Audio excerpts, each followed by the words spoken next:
July 18th, and then no starts until August 2nd in 2022. His injury history has been brutal, so teams aren't going to pay him top dollar. The Rangers have some solid players, some solid pitching. Now they have an ace. If he could stay healthy, they have an ace. I think this is unfortunate for the Rangers because with DeGrom on the Mets, when he goes down, you still have guys like Max Scherzer, Taijuan Walker was there. For the Rangers, if DeGrom goes down, who's your next guy up? John Gray? John Gray. Come on. I mean, the wind's going to get taken out of their sails as soon as he goes down. The first big position player signing of the offseason came yesterday as Trey Turner inked an 11-year, $300 million deal to hit baseballs and be fast for the Philadelphia Phillies. Fresh off back-to-back All-Star selections, the shortstop joins a stacked Phillies lineup fresh off a World Series appearance. Zach, if you're an NL East pitcher right now, how terrified are you of this Phillies lineup? It's pretty daunting. Bryce Harper, Kyle Schwarber, Trey Turner, Rhys Hoskins. The NL East needs to watch out as we see some of Trey Turner's stats in recent years, Joey. Yeah, 100 RBIs last season. A guy that's been up around 300 or even above it in 2021. I think how deep this Nationals lineup was in the first place, when you look at Castellanos, Realmuto, Hoskins, Harper, and then you kind of look at the weak spot. Okay, you get down lower in the order. Dakota Scott was there. Gene Segura was there. Trey Turner's going to come in, and this Phillies lineup might be the best in the league, and reunite him with Bryce Harper as well. We have to take a quick break, but when we come back, Zach will be joined by Ben Diamond. Don't go anywhere. You're watching the season finale of Stick to Sports.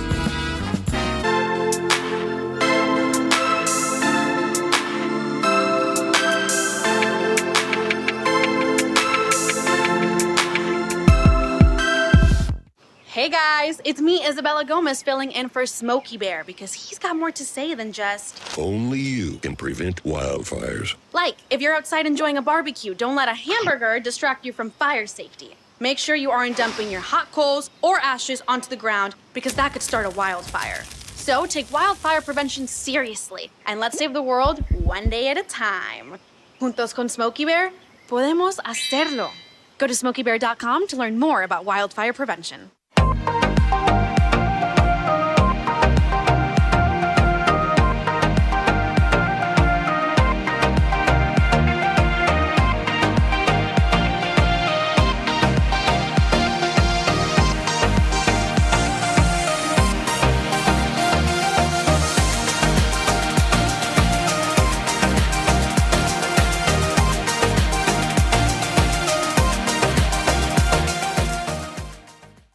When I was in foster care, I never knew when I would have to move. So I always had my suitcase ready to go.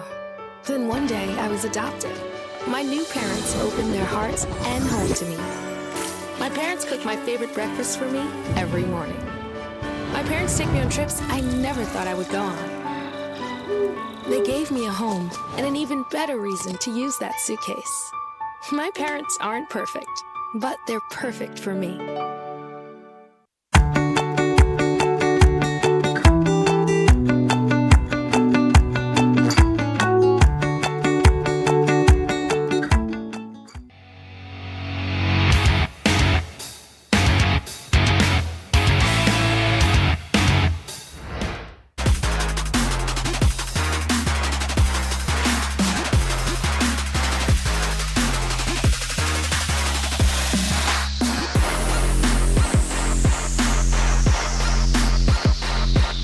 Welcome back to Stick to Sports. It's time for the fast break. Joining me now is Ben Diamond, one of our producers. Ben, what do you have for us tonight?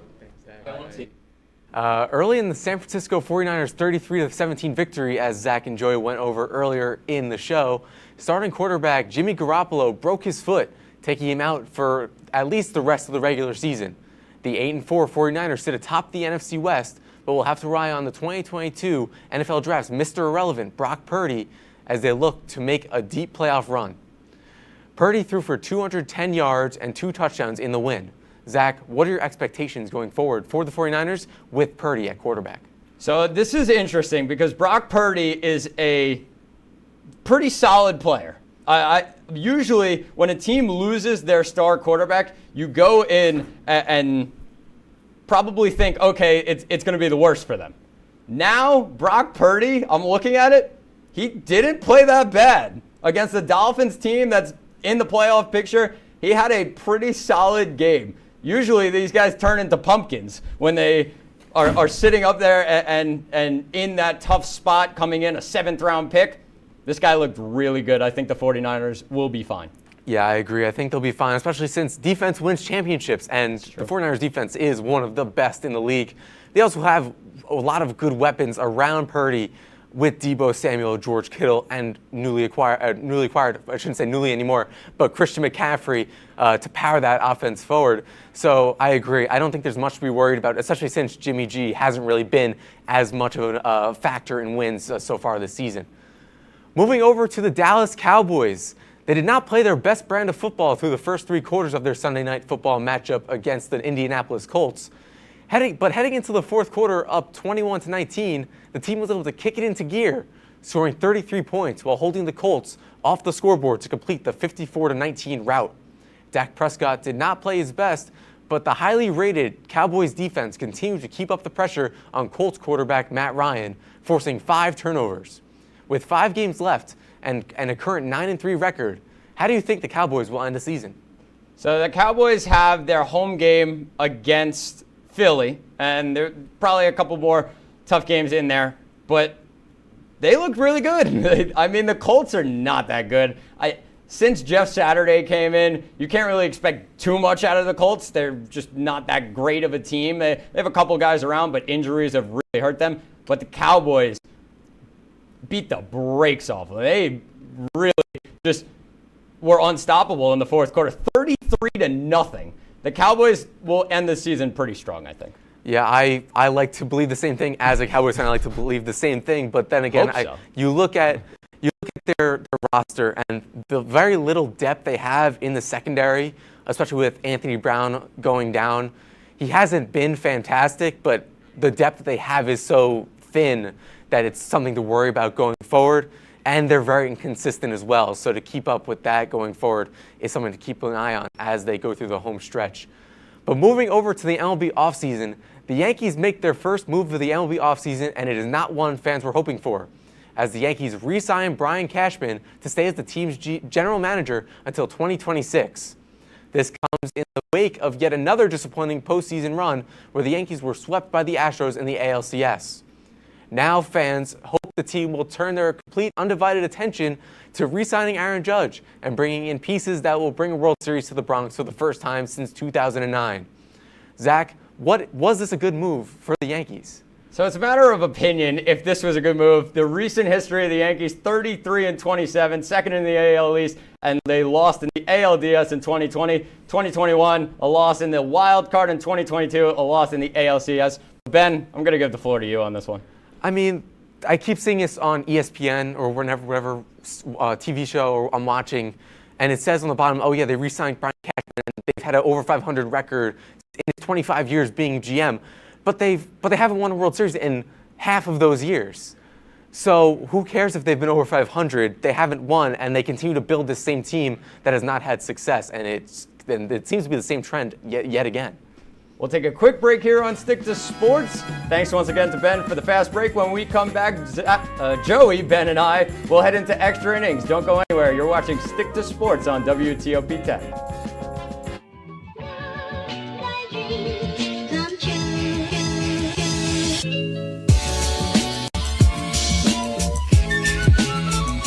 I think you could build a house here with how many bricks are being laid in this game. That is a rapid nosedive, and it is at the point of no return, guys.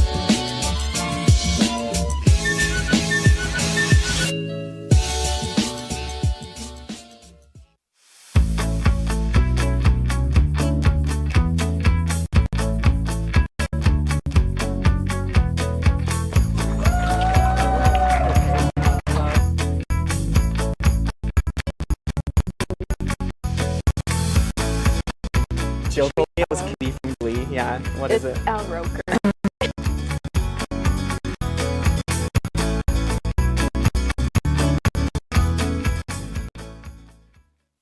When you look at the number of disasters in the U.S., chances are every area will deal with some kind of emergency in the next decade. And between school, sports, and social lives, chances are you won't be with your kids when it happens. Will they know what to do? Ready.gov/kids has the educational tools and information to make the conversation easy.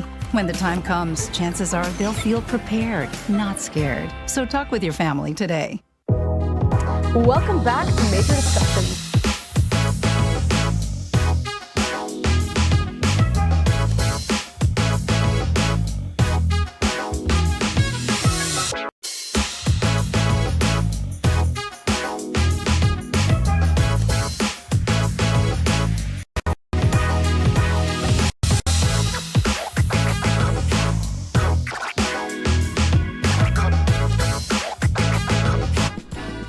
Welcome back to the season finale of Stick to Sports. It is time for Extra Innings.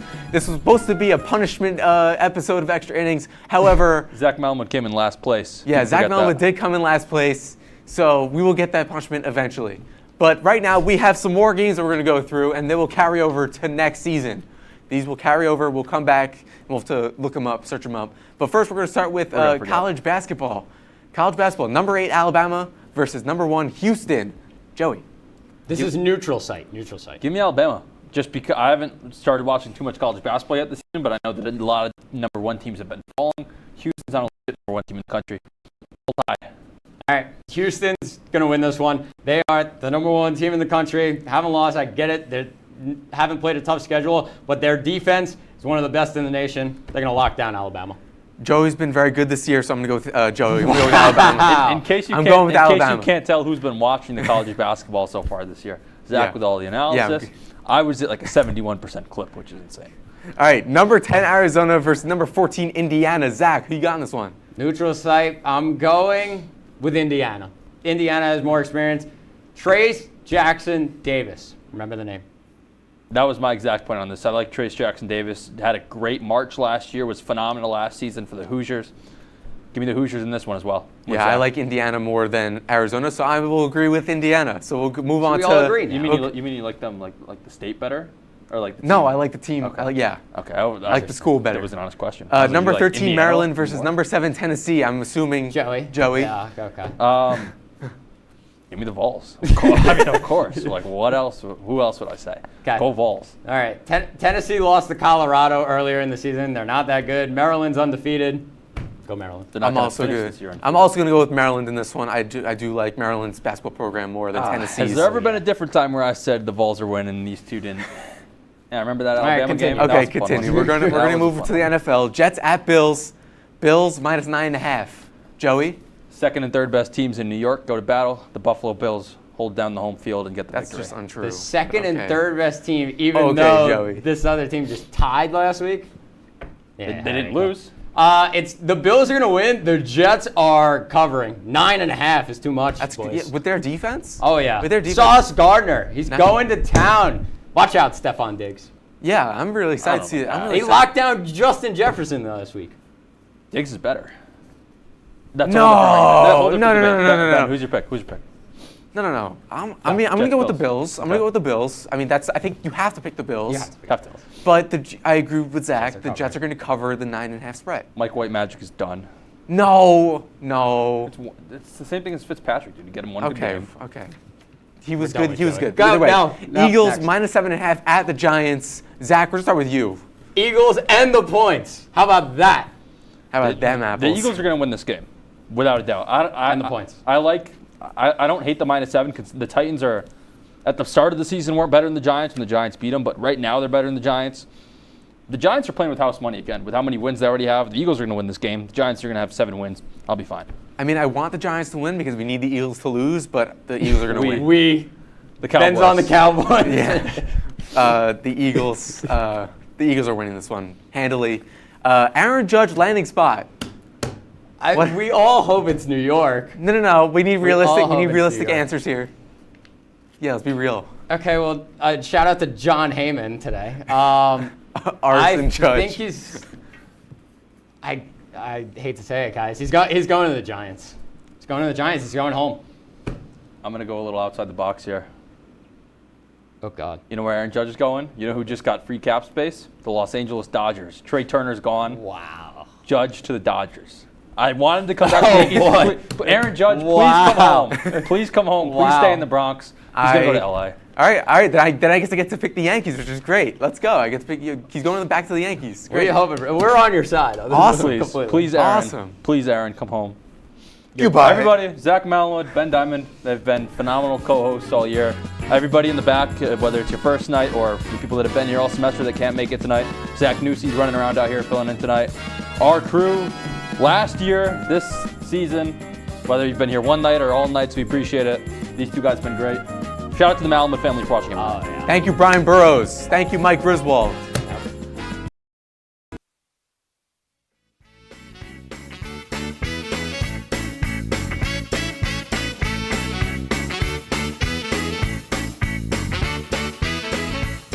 Welcome back to Amateurs! The show where we embarrass ourselves to make the pros look even more professional and us like idiots. I'm Evan. And I'm Emily.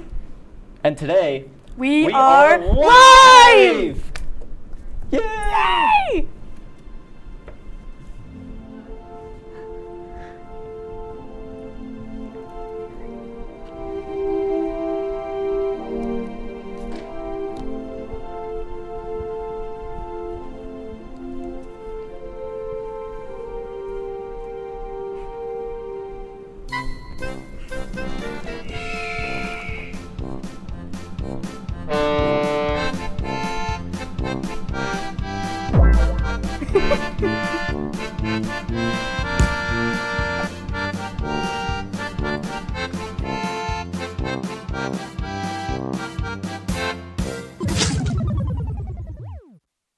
Hello. Hi. We're live. Happy holidays. Happy holidays.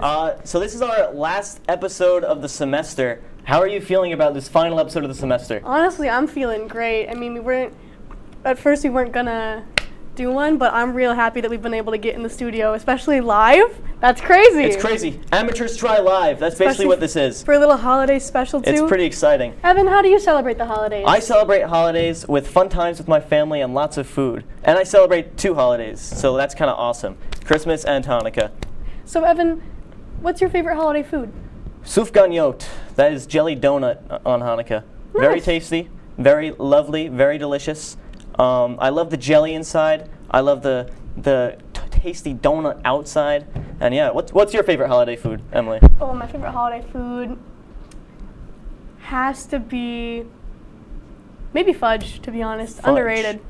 Yeah. Underrated. Yeah, I could see fudge. Fudge is very tasty, very chocolatey, very rich. It's nice and chewy too. It's a very tasty food right there. So what do we got today? As you can see, we got some presents right here, some little paper. So coming up, we are going to have a drawing competition with a very special guest. As you can see, I didn't do a very good job rapping. I had the help of my roommate, Michael. So we have this paper to draw, some markers, and it's going to be a great episode, going to wrap up the season strong. Yeah. So, yeah, are you excited for our special guest? Who's I gonna can't. be? I wonder. Man, I've heard he's. You know what? I'll give one little hint coming up. The hint for this is Home Alone. Home Alone's a good hint. So look forward to that. It's going to be great. Home Alone's my favorite holiday movie. Yeah, it is a pretty good movie. I really do enjoy that film. I think Kevin McAllister's a great guy, but Kevin McAllister's not who we have guest starring. I'll tell you that much. We wish it could be. We wish. So I guess with that, let's wait and see what we have ahead, and we'll see you after this break.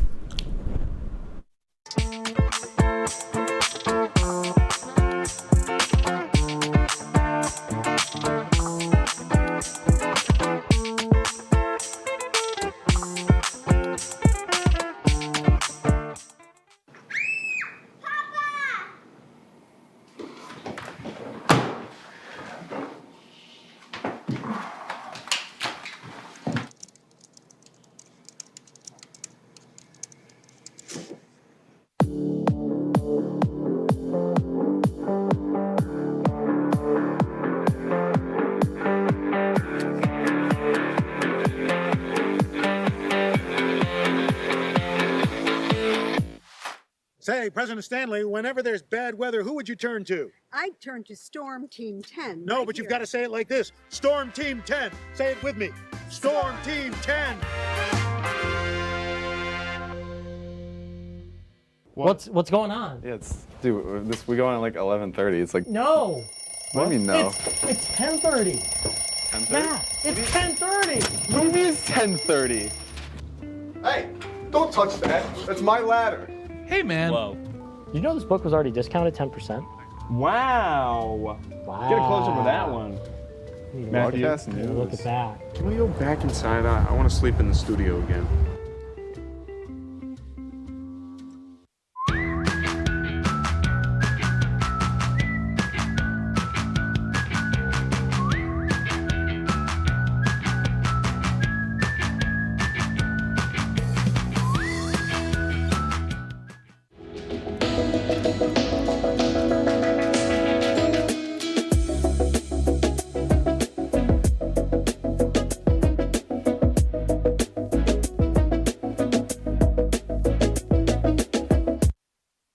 Welcome back to Amateurs! Oh, I forgot we had a cool tune there. I'm sorry. We're not always live, but that was kind of cool still. Now we know for the future. So we got a fun segment coming up having to do with paper and markers. Why don't you tell us a little bit about this segment, Emily?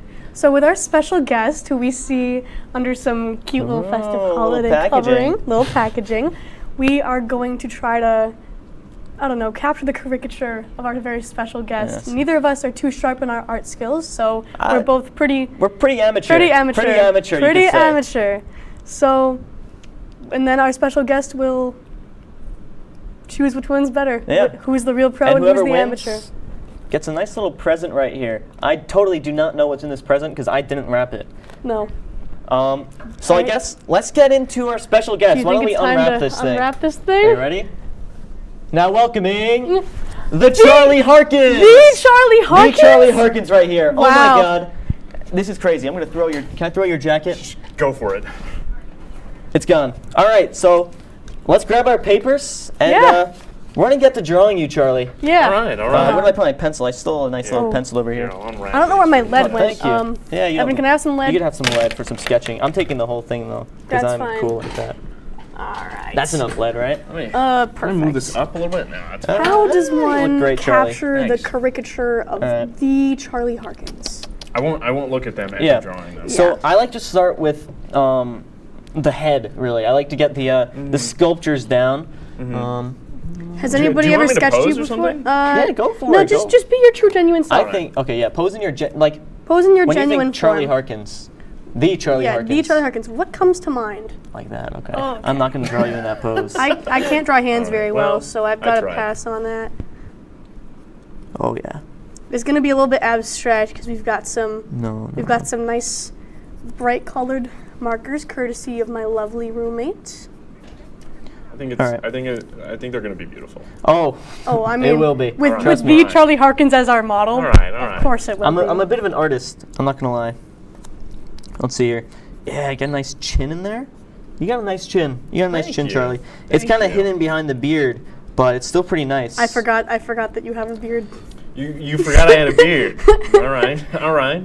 You see, I wouldn't forget because I like to. I remember my bearded brothers. As you can see, I've got my big beard here. Oh yeah. Big beard. You know, Big right? Look beard. at this. I'm basically Yeah. Santa Claus. Yeah. I Basically was about to Santa say. Claus. I know. A lot of people say I look like Santa Claus with this big beard here. I see Really, it. they I say see it. that? Yeah, they do. They really do. They really do. Yeah. Oh, I forgot to draw the other eyebrow. Who needs I eyebrows? got two of them. Oh, that's a nice mouth right there. I'm drawing your yeah. mouth really nice. Actually, I I'm kinda drawing your messed up everything lips. You know really what? nice, I on messed the up a little bit. I'm contrary. not gonna lie. Okay.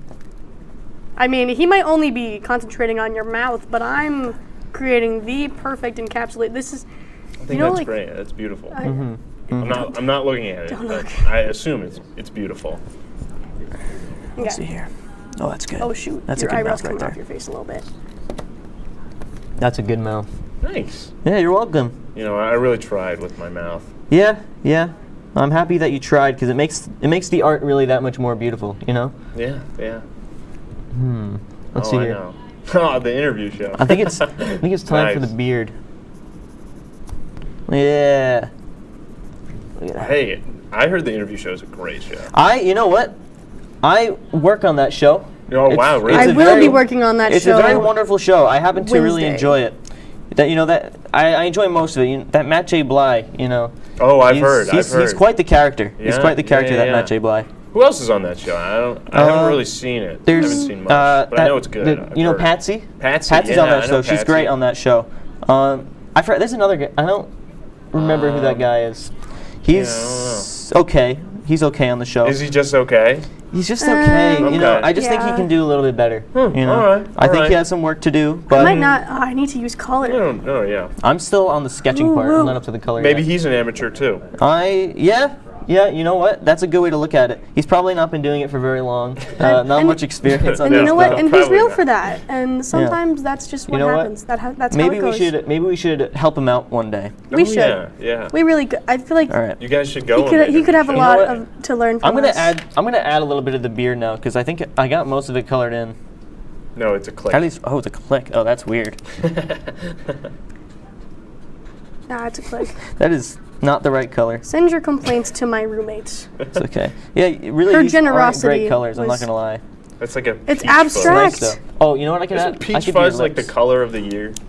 Was it? I think so. All I know is Taylor Swift was the person of the year. Yes. Congratulations, How do we Taylor. feel Yeah, about I know she watches. Yep, How's it going, Taylor? she's actually an avid watcher of amateurs. Oh, yeah. I think Yes. we're gonna collaborate with her at some point. And we're gonna go on tour. Oh, really? It's gonna be Yes. the Amateurs Eras Tour. I think we're calling it Decades. Ah, Decades, okay. I thought you were like calling that. it centuries. Okay, that that's too. actually a good idea. Too long standing? Too long standing. We're just I'm gonna gonna pretend get your more hair of is your orange, beard okay, Charlie? What'd you say? We're gonna pretend your hair is orange. This is abstract. Well, my hair is orange. All right, this is coming out pretty good. Exactly. That's the mindset that we need. Thank you. You're welcome. This is coming out good. It's coming out This good. is this is my best piece I've ever drawn. I like to hear that. I like to hear that. Looking beautiful. Looking beautiful. So, Charlie. Yeah. This is coming up kind of random as I'm in the Sure. middle of my drawing, Oh, but yeah. I Go just for thought it. I have to do this. My mom's been wanting me to give her some sort of shout out, so I thought I might as well bring up. She's a big fan of Charlie Harkins. Really? Yeah, she's a big fan of yours. In fact, I got a lot of fans. she came up Parents Weekend, Yes. and she got a photo with you. I don't know Yeah. if you remember. If we No, could pull I that remember. photograph up, it's a wonderful photograph of my mother with Charlie Harkins, the great Charlie Harkins. Yeah, look at that. Yeah, there it is. Wow. Look at how happy they both are. I got a red face. Wow. Yeah, well, I mean, get it. You know. my face would be Yeah. red too in front of the Evan's mom. Yeah, well- The She's- Evans mom, yeah, I've I met was her blushing. once, and Was she's. that- I would blush too. Look at her. Have you had any fan interactions before that, or was that your first? First fan of Charlie Harkins, but I've taken pictures with multiple people because Have you? I look like some other famous Yeah. person. Wow. I'm not sure. Not sure quite who. Yeah, maybe what's his name, Jack Harlow or something. Charlie, if I can ask a favor for you, maybe if you had a message for my mom back home, what would you say? Oh, that's a great question. Evan's mom, what's your mom's name? Amy. Amy? Amy. Amy. Amy, stay in school. Do your work. Get it done as fast as possible so you can relax. Have a nice time. Go down to the Bahamas. That's good. Just chillax. Have a little Coca-Cola in your hand, maybe. She likes Diet Coke. Diet Coke. Yeah. Hey. I think that's pretty good. Thank you for that message. Of course. You know, that's really of course. wonderful. Dude. Oh, Sammy. Oh, hi, Sammy. What's up, Oh my Sammy? God. Are you guys in live What are you television? doing here? Yeah, this is the yeah, third we room are. I've walked into, and it's not been the men's bathroom. Oh my God. Here, why don't you come on in a little bit more? Oh, sure, yeah, come on in. Are we on live TV? Yeah, we're on live TV. we're Can I live. try some of my stand-up for you guys? I mean, Sure, Go yeah, of for it. course. Go I for know, it. I know it's kind of Christmas themed. No, it's okay. What do you guys get when you cross a snowman with a vampire? What do you get? Snow vampire. Frostbite. Oh yeah, that's good. I get it. I have one more for you guys. It might be a little edgy though. Oh, okay. I hope it's better. What does a shark claim in court? Or plead in court, I should say. What I do don't they know. What do plead? they claim? What do they plead? Guilty. Oh. That's a good one, That Sammy. was good. That's a good one. Come on, give me some skin. That was not very funny. I'm gonna be honest. Oh. I didn't find that one very. I think you got some work to do. I'm not gonna lie. No, dude, just build me up a little bit. I think that was I a don't great think joke, I Sammy. Honestly, I think. I thought it was very funny. I very much enjoyed Out of it. here. You guys, really? Your humor was not. You're just very kicking good. me out? Okay. Yeah, I think you should go. I'm new here. Thank you. Okay. Thank you. I won't forget this. Sorry. Jeez, that Sorry, guy. Sammy. Have a great night. That guy was not very funny. I'm not gonna lie. I thought he had great jokes. He's really got to work on it. I think he tried. Yeah, well, sometimes. Maybe he's an amateur. Sometimes trying's not enough. And sometimes when you're an amateur, you just need to get some more practice in the game. Try out Sometimes- what you need. So true. Sometimes it's more Thank about you. doing than trying. You know, sometimes you just got to do it. You But know? trying your best and doing But your best, are they all that different? When I say do it, I don't mean like that. That was really rough. Just do it. Don't let your dreams be dreams. I think my drawing's almost done. I'm almost Me done. too. Wow, okay. I think I need to add some more color. Am I just an easy person to draw? No, No, actually, this is- I really think It's this just was it's really been coming to a me. difficult drawing for me, honestly. I've done a lot of drawings in my day, but I'm giving you some texture with your hair. let me take a look at those. Wow, baby blues. I've heard green before. Oh, yeah. And I've heard blue. Oh, yeah, maybe they are green. Green and blue. I can't really tell. We don't have either of those, so I'll use this. All right. This is a little green. Oh, well. I've got shading. I've got Oh, you shading. had green. Sorry. Ooh, Sorry, shading. I've been shading. Wow. Okay, I'm sorry. Maybe you aren't an amateur. Yeah, come on. Have you been lying lying to me? us? That's screwed up. I'm your co-host. And I'm the guest. Yeah. I'm sorry. I think that I'm just tapping into this raw skill in the awe of our best ever guest star. Oh, stop it. All right. Stop it. I think I'm basically done with my drawing here. Charlie, are you Hold ready to do some judging in a few minutes here? Oh, in yeah. a few seconds, honestly. I think I'm basically done here. I'm ready whenever you guys are. Me too, I think. Hold on. Wait, I need to sign it. Oh, good point. I'll sign mine too. All right. Mine's complete. All right. Jeez, that's a long signature. All right. Okay. Charlie, are you ready to see our drawings? Yes. Okay. You're there. Actually, show them to the Yeah, camera, because you can see that there. And then, Whoa! what do you think? What do you think of these drawings, Charlie? I think they're great. How do you like them? They're Look at that. amazing. There's mine. Wow. Look at that. That's you really Charlie got right like the hourglass shape I have on my head. There's Emily's. Wow. Look at that. How do we That's like Wow, that? that looks like what's his name? A Radiohead. I love Radiohead. It's not very Guy good from looking. Radiohead. So, Charlie, how about we'll give you these, get a closer look, and Take a look at the shading. Take a look at the Yeah. beautiful Wow. abstractness. I love the Choose a picture shading. Thank you. I worked really hard. Okay, okay. Hold on, just think on it. Between these two, Uh-huh. I will go with Emily. That's not fair. I think it's great. I think it's great. It's Thank you, amazing. Charlie. It's beautiful. Thank I you. love I the tried really sweater. hard. I love I yours. tried so hard. It was great. I love the eyes, the nose, my mouth. You did my mouth really well. I know. And my beard. I tried. You definitely is both captured the beautiful. shape of the face. There was much more of a dynamic. Right. I thought I did pretty well. You can open your gift now, by the way. okay. The victory gift. Oh, Yeah, the let's see victory what you gift. got. Oh, I'm so excited. What is this? Oh, it's veggie straws. Wow. I love veggie straws. Veggie These are my straws. favorite. Yeah. Wegmans food you feel good about. Potato, spinach, and tomato I'm snack. trying to clear out the stuff in my dorm room because I know, the I've break's stolen coming so up, many of so- these from you. Oh, I'm so excited. So I decided to I've give been this to really you. hungry, so. Well, there you go. That's Oh, a present. thank need you them. so much. You need them coming up. But yeah, so you really think Emily's won that? Yeah. I mean, I had to choose one. So.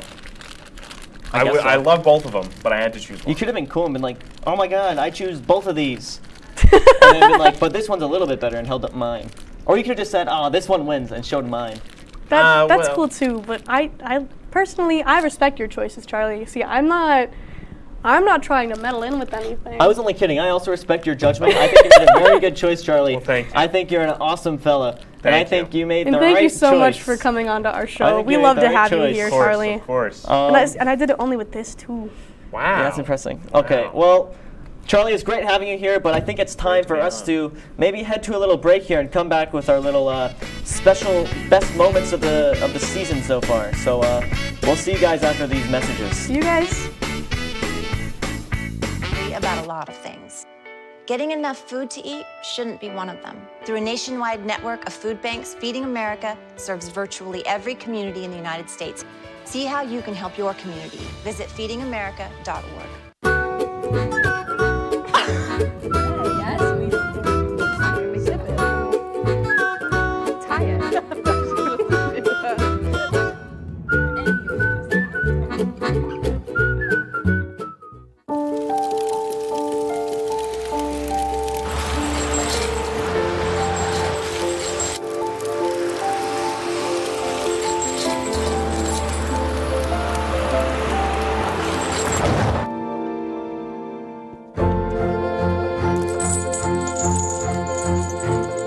Did you know dragging chains can spark a wildfire?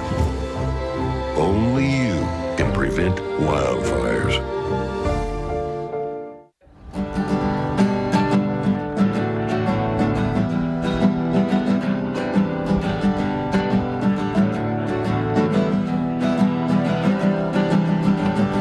We're here for you, we're here for you. This is your channel 2. With sports and news and what to do, we're here for you. It's your TV, you're watching WTOP. Your TV, thanks for watching WTOP.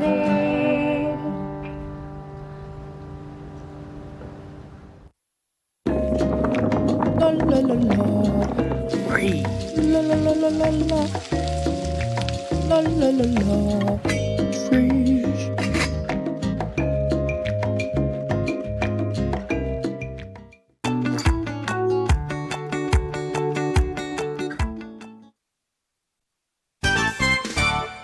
For that time. Let's go!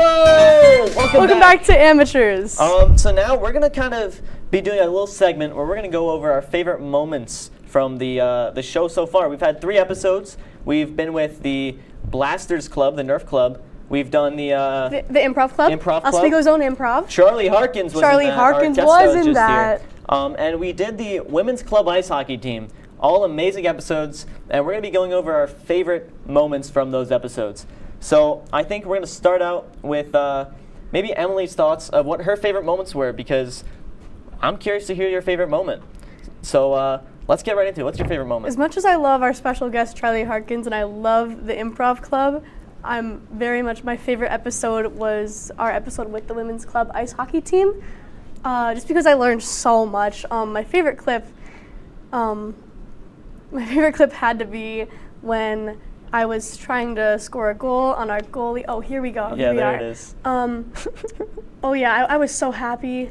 Yeah, the goalie. You hit it had so to- light that the I hit it goalie so light. had He had to knock hit it in in with his hands. And and there he I fell. go. Yeah. I learned how to ice skate really well though. No, really. At the start, you were not getting it. But yeah, no. by the end, Nicole was holding on to me, trying to keep me Yeah. up, but it was you got it so by the much end. fun. It was so good. Yeah. I learned a lot. I'm really good at ice skating now, so no more falling. All right, now for my favorite clip so far. So apologies again, Charlie Harkins, but I also really enjoyed that hockey episode. It was really awesome. It was a great time. And my favorite clip had to have been when I took a shot for the Garrett Chan the man. I said, Garrett, this one's for you, and I went top corner, and I told the goalie, I said, hey, you better try on this one. And he said, what? And I said, you better try on this one. And he said, what? And I said, you better try on this one. He said, oh, okay. And then he tried on that one. Here's the clip. Watch this, Garrett. This is for you. This is for you.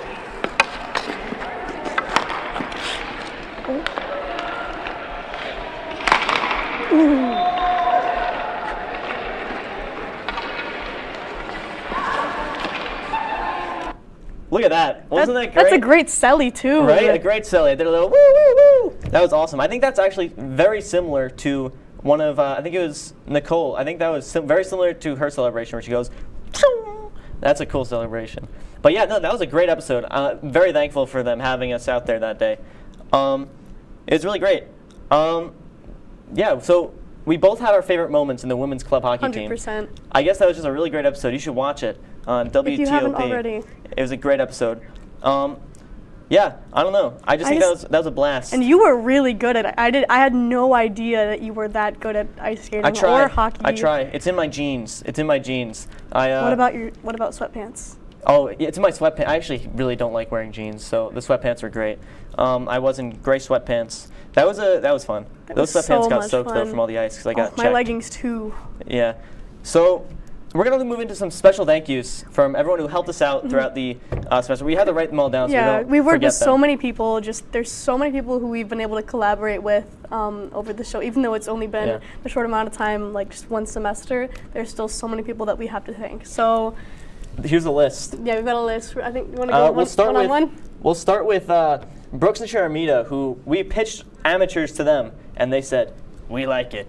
Yeah. So then we got our show. Thanks to you guys. Thanks to you guys. Now we'll go from the start of the list so we don't forget. Definitely Melinda Brancato, Yeah, Mel. who's in the control room right now. And helped us out on our first day during run-through week. Yes. She helped us out on our How to Use Inception. How to Use Inception. And she helped us out on the improv episode as well. And that was very, very thankful for that. Yes. That was awesome. Another thank you. I'll give a thank you to Garrett Chan. Chan the man. Chan the man, the guy we love I took you the so hockey much. shot for. Love Chan the man. He's leaving us. Very sad. Your turn to take one off the list. Don't even remind me. Jacob Bradley for sharing a lot of his insight with tech and other things like that with us. And just for being Jacob Bradley. And for being What a great Jacob guy. Bradley. Reliable man. Now I'll thank Charlie Harkins in the Improv Club. Charlie Thank Harkins. you. You're on the episode today, and you're in the improv episode, and that was really awesome. You've been a big inspiration. We'd also like to thank the Oswego State Blasters Club and the Women's Club Ice Hockey Yes. Team. Very Because, fun. I mean, if it wasn't for you guys, we would not be having a show. Yep. So, that was great. Who else? Oh, our crew. Our Yes. crew for the crew for today, obviously, For for getting today. together and doing this live episode. And also our crew have helped us on set, like Haley, Chloe, Mia, Bart, everyone. Mike. Mike right now. Sammy. Sammy. It's been great. And we're coming up on that. It's time for our very special thank you. Very special thank you to Connor Dickman, the Rooster. So we actually made a little video for Rooster here. It's through our first episode with the Blasters Club.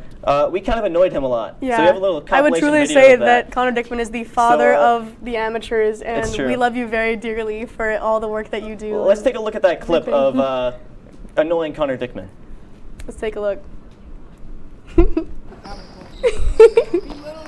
Literally hit it a good. Yeah. We're dancing up in here on amateurs. We're dancing. Oh. What a film. Can you see the stop sign? Here. Ask me a yes or no question. There it is. Can we, I just want to make sure Yeah, that we're not get on overstaying. schedule. Oh, yeah. Sorry. Sorry. You ready? Yeah. Are we on schedule? That's half of my job is making sure you guys are No.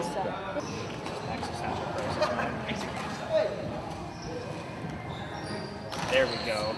Rooster! Yeah, Rooster! Yeah, Rooster! Oh, they go so fast. Oh. That was a great shot. Okay, we're good. Why is she aiming? All right, whenever you're ready.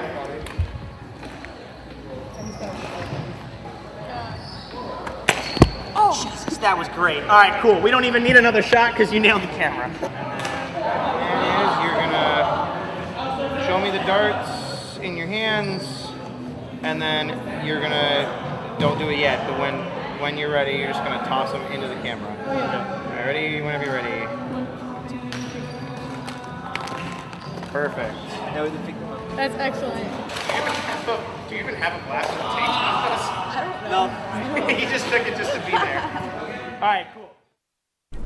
Thank you, Connor Dickman. Thank you That for was everything great. that you do, man. There's some clips in there that I didn't even remember. This show would not have been possible probably without him. He really helped us out a lot. We didn't know much coming into this. Cinema Screen Studies major. Theater and math major. So we don't know what we're doing. We're amateurs at this whole thing. So he's really helped us not be as much amateurs as we were at the start. So thank you. Thank you very, very much, Connor. It's been we a love hoot. you. I don't know what we're gonna do without you when you're gone. Whenever you Don't say become that. gone. Don't say that. You're not leaving. Yeah, you're gonna stay You're just behind. We're forcing you to stay here with us. Yeah, sorry. You have to will graduate be- with us. You will be You amateurs forgot. forever. Yeah. Represent. So, Yeah. thank you. Thank you to everybody who's tuning in right now. Yes. Thank you for everyone who's been able to support us in the past. We hope everybody has a great holiday season, that everyone's able to celebrate, everyone's able to have a really fun time over break.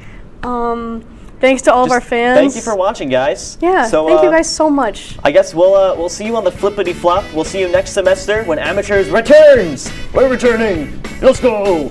So, I guess we'll see you around town, guys. We'll see you around town. Around town, whether that's Oswego, whether that's back home, we'll see you somehow. Peace out, amateurs. Good night from the amateurs and happy holidays. Yeah, bump.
Hello and welcome back to the season finale of Smile You're on Camera Season 2. My name is Mia Dirks and I'm so happy you're here to join us for our final episode tonight.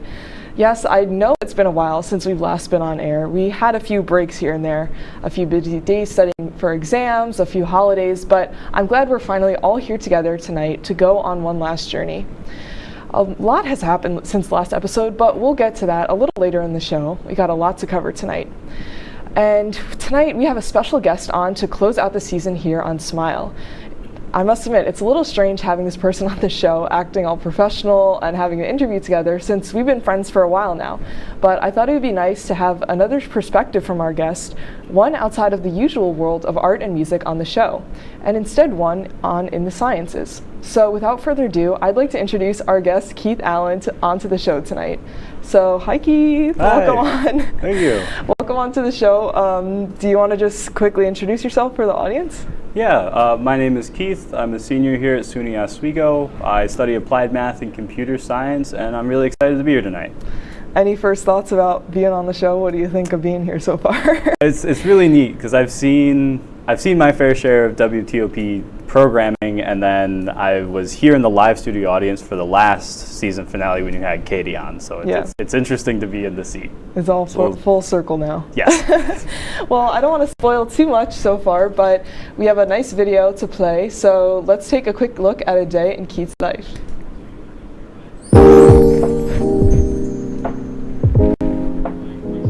Morning. It is now a little bit before 7 and I am up and ready and we are headed to Shinneman.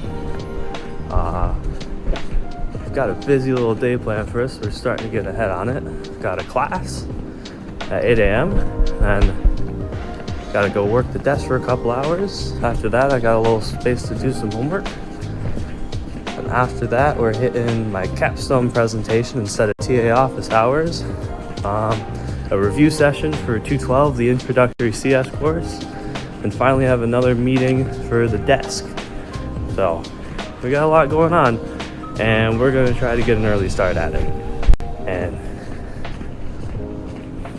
you're coming along for the ride.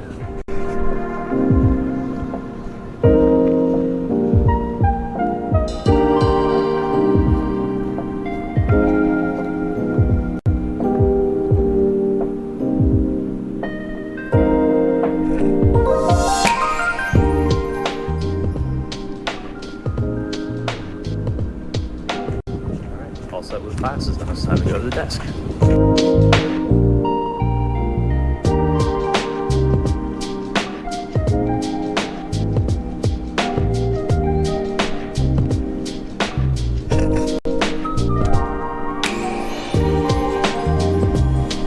Alright, I am all done with my capstone presentation. Went really well.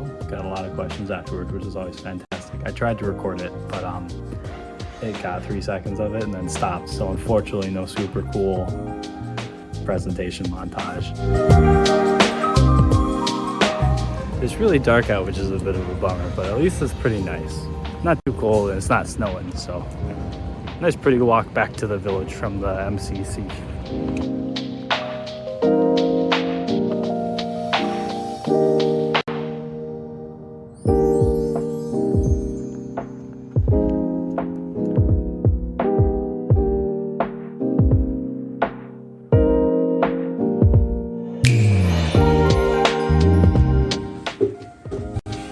Okay, so I kind of forgot to film an end of the day video yesterday, but it doesn't matter because we're doing a weird 2-day stitch together thing. Yesterday was really busy, but it wasn't super exciting. I didn't really do anything fun. I just did a lot of work and my capstone stuff and then a lot more work. But now today we're gonna do a couple more. I had to do meetings and classes and stuff, but then later on we have the Computer Science Association end of the semester party we're celebrating. We're gonna celebrate the elevators are still being broken after a year in Shinneman. But now we're gonna celebrate it working because they fixed it Monday on its 1-year birthday. And then after that, I'm going to the hockey game. So we're gonna do some fun stuff too, damn it.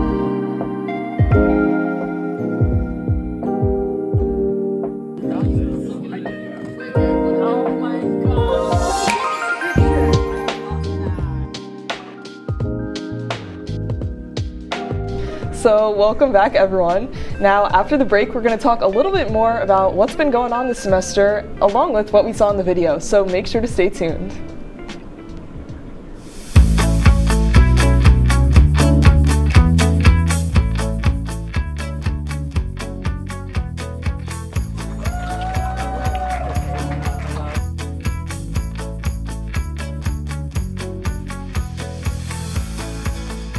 Jill told me it was Kitty from Glee. Yeah, what is it? Al Roker.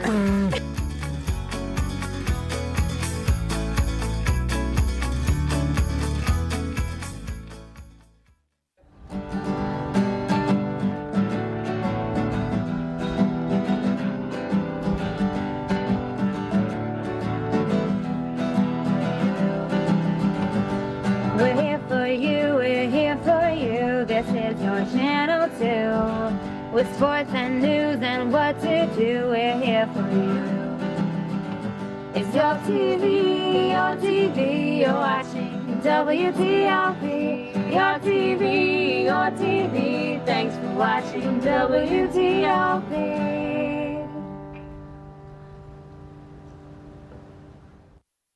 What's going on? Yeah, dude, we go on at like 11:30. It's like No. What do you mean no? It's 10:30. 10:30? Yeah, it's 10:30. What do you mean it's 10:30? Hey, don't touch that. That's my ladder. Hey, man. Whoa. You know this book was already discounted 10%? Wow. Get a close up of that one. Matthew, Look at that. Can we go back inside? I want to sleep in the studio again.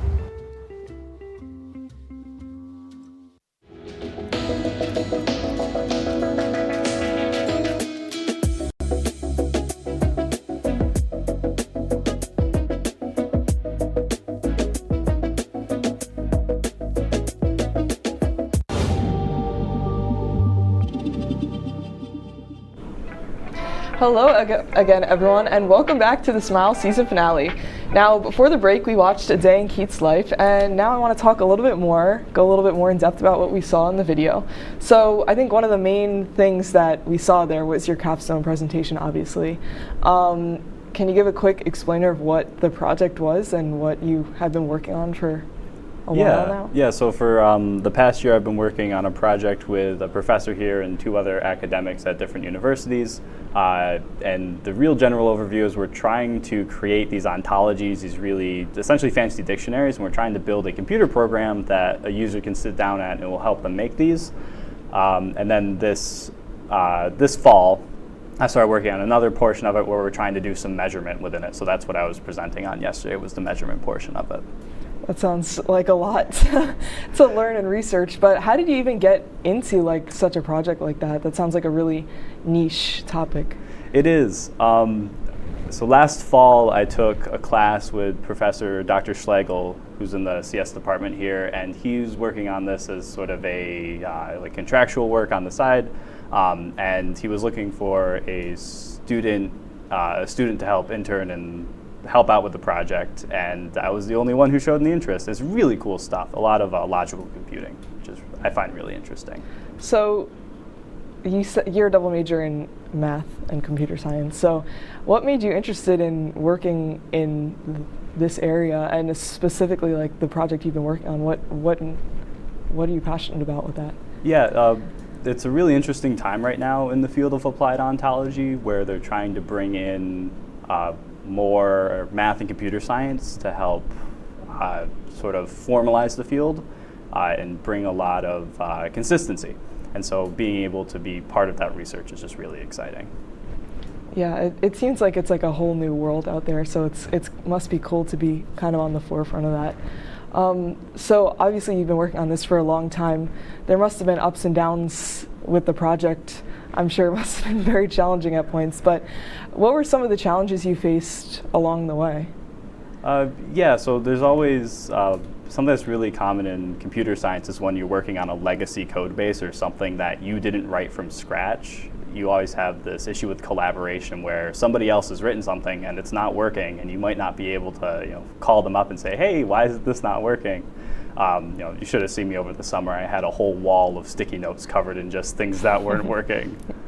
So just the classic issues of working on a very large project. Yeah, I feel like that's a common issue across the academic field, I guess, but I guess even more so in that way. But do you have anything specifically that you are happiest with the project, and especially now that you're almost done and 99% there, is there anything kind of you're looking back on and being like, wow, that was my either favorite part or biggest accomplishment with that? My favorite part of it is I really like presenting on it, and I really like talking to other people about it, because not a lot of people are familiar with ontology. So I was able to present at the end of the summer, and then again at a math conference in October, along with the capstone presentation the other day. So I really enjoyed getting to talk about this with other people.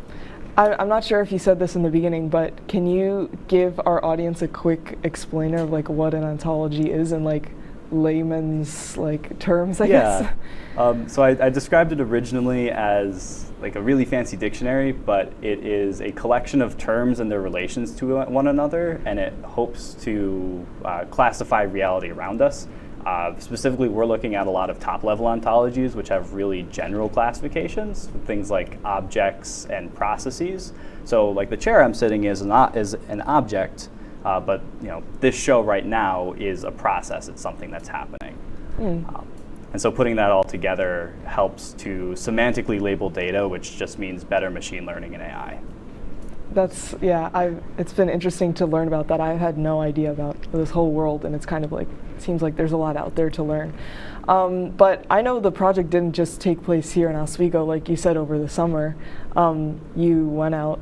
You want to talk about your experience over the summer? So for this summer, because the project lead works for the Air Force Research Lab in Dayton, Ohio, I was able to work as an intern in Dayton, Ohio for this summer. It was really interesting. So I was working for one college, living at a different college, and collaborating with my mentor at the Air Force Research Lab. What was it like living and having that working experience outside of New York? There's a lot less trees in the part of Ohio I was in, and there was a lot less water. I'm so used to being right by Lake Ontario, both here and where I'm from originally. So that was a little off.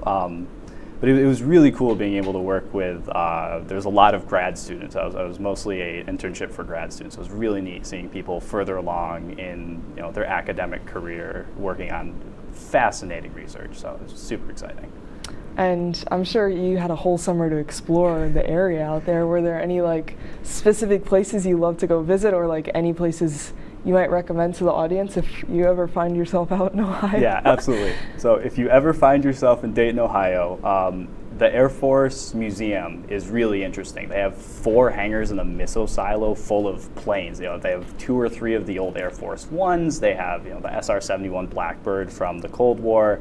You name it, it's in the Air Force Museum. And then also, if you're hungry, near I believe it's the Dayton's Children's Hospital, just north of the river, there's a really good taco place called Taqueria Los Cabos. I can't recommend it enough. I think I went every week on Friday. It was sort of okay, I'm done working for the week. Let me go get tacos. It was fantastic. That sounds like a good celebration. I'll have to put that on my bucket list for if I'm ever in Ohio. So I guess coming back to New York now and what you're doing here, you're going to be graduating in a week or so, which must be a little bit frightening, but what do you hope to do in the future? It seems like you have a lot going on right now in terms of academics, so where do you hope to guide that in the future? Yeah, so right now in the spring I have a 20-hour week internship actually continuing to work on this project, and then I'm also applying for grad schools, I'm applying for jobs. I'm in this weird transitional spot where I have more or less like a free semester, not really free, but where I'm not going directly into something specific. So there's a lot of choices. It's very exciting. I'm very thankful to be in this position where I'm at. It's working out well. Yeah, it's been nice to see your growth along the way as well. And I guess in terms of just college in general, what are some of the takeaways you've had, or like some of your favorite moments from the past 3.5 years? I think looking back, I wish I'd started going to hockey games earlier, because I didn't realize how much I'd like them. I always went to like lacrosse games every now and again as a kid, but hockey games are super fun. There's something that I'm still trying to learn is always start your project a little sooner than you think you'll need to, because I can't tell you the amount of times when it's 2 a.m. and I'm trying to crush something in. But we're all college students. Who hasn't pulled an almost all-nighter to make sure you hit the deadline? But I think my biggest thing is just I wish I'd gotten involved with more things earlier on. Mm-hmm.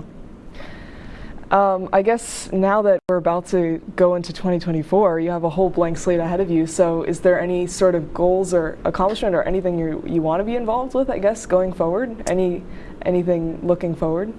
Yeah, I really want to try and branch out in computer science a little bit. I've been very focused with what I've been doing. We're a very Java-based school, which doesn't mean much, but more or less we're only using one language for a lot of it, and I've branched out a little bit. But I want to try and learn as much as I can on my own on computer science, so that way when I'm going out to jobs, when I'm possibly going to grad school, I have more tools in my toolbox, if that makes sense. Yeah, I'm sure you're off to great things as well. I know you've had a lot of success so far, so yeah. 2024 will be a good year, I'm sure. But thank you for taking the time to talk on the show tonight and give us a little bit of a explainer into the stuff you're doing up here. I know it's really interesting. After the break, we're going to be reacting to some of your moments from the last few weeks with snapshots, so make sure to stick around.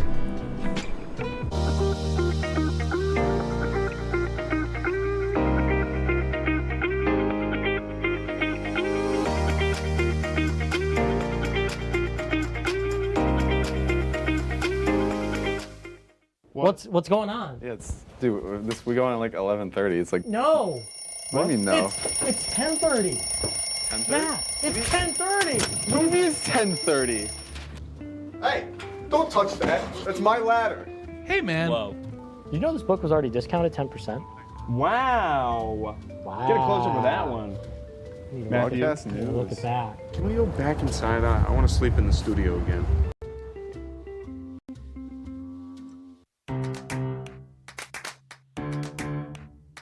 We'll deep dive into our feelings in our Real Talk segment. Stay tuned because it's about to get real.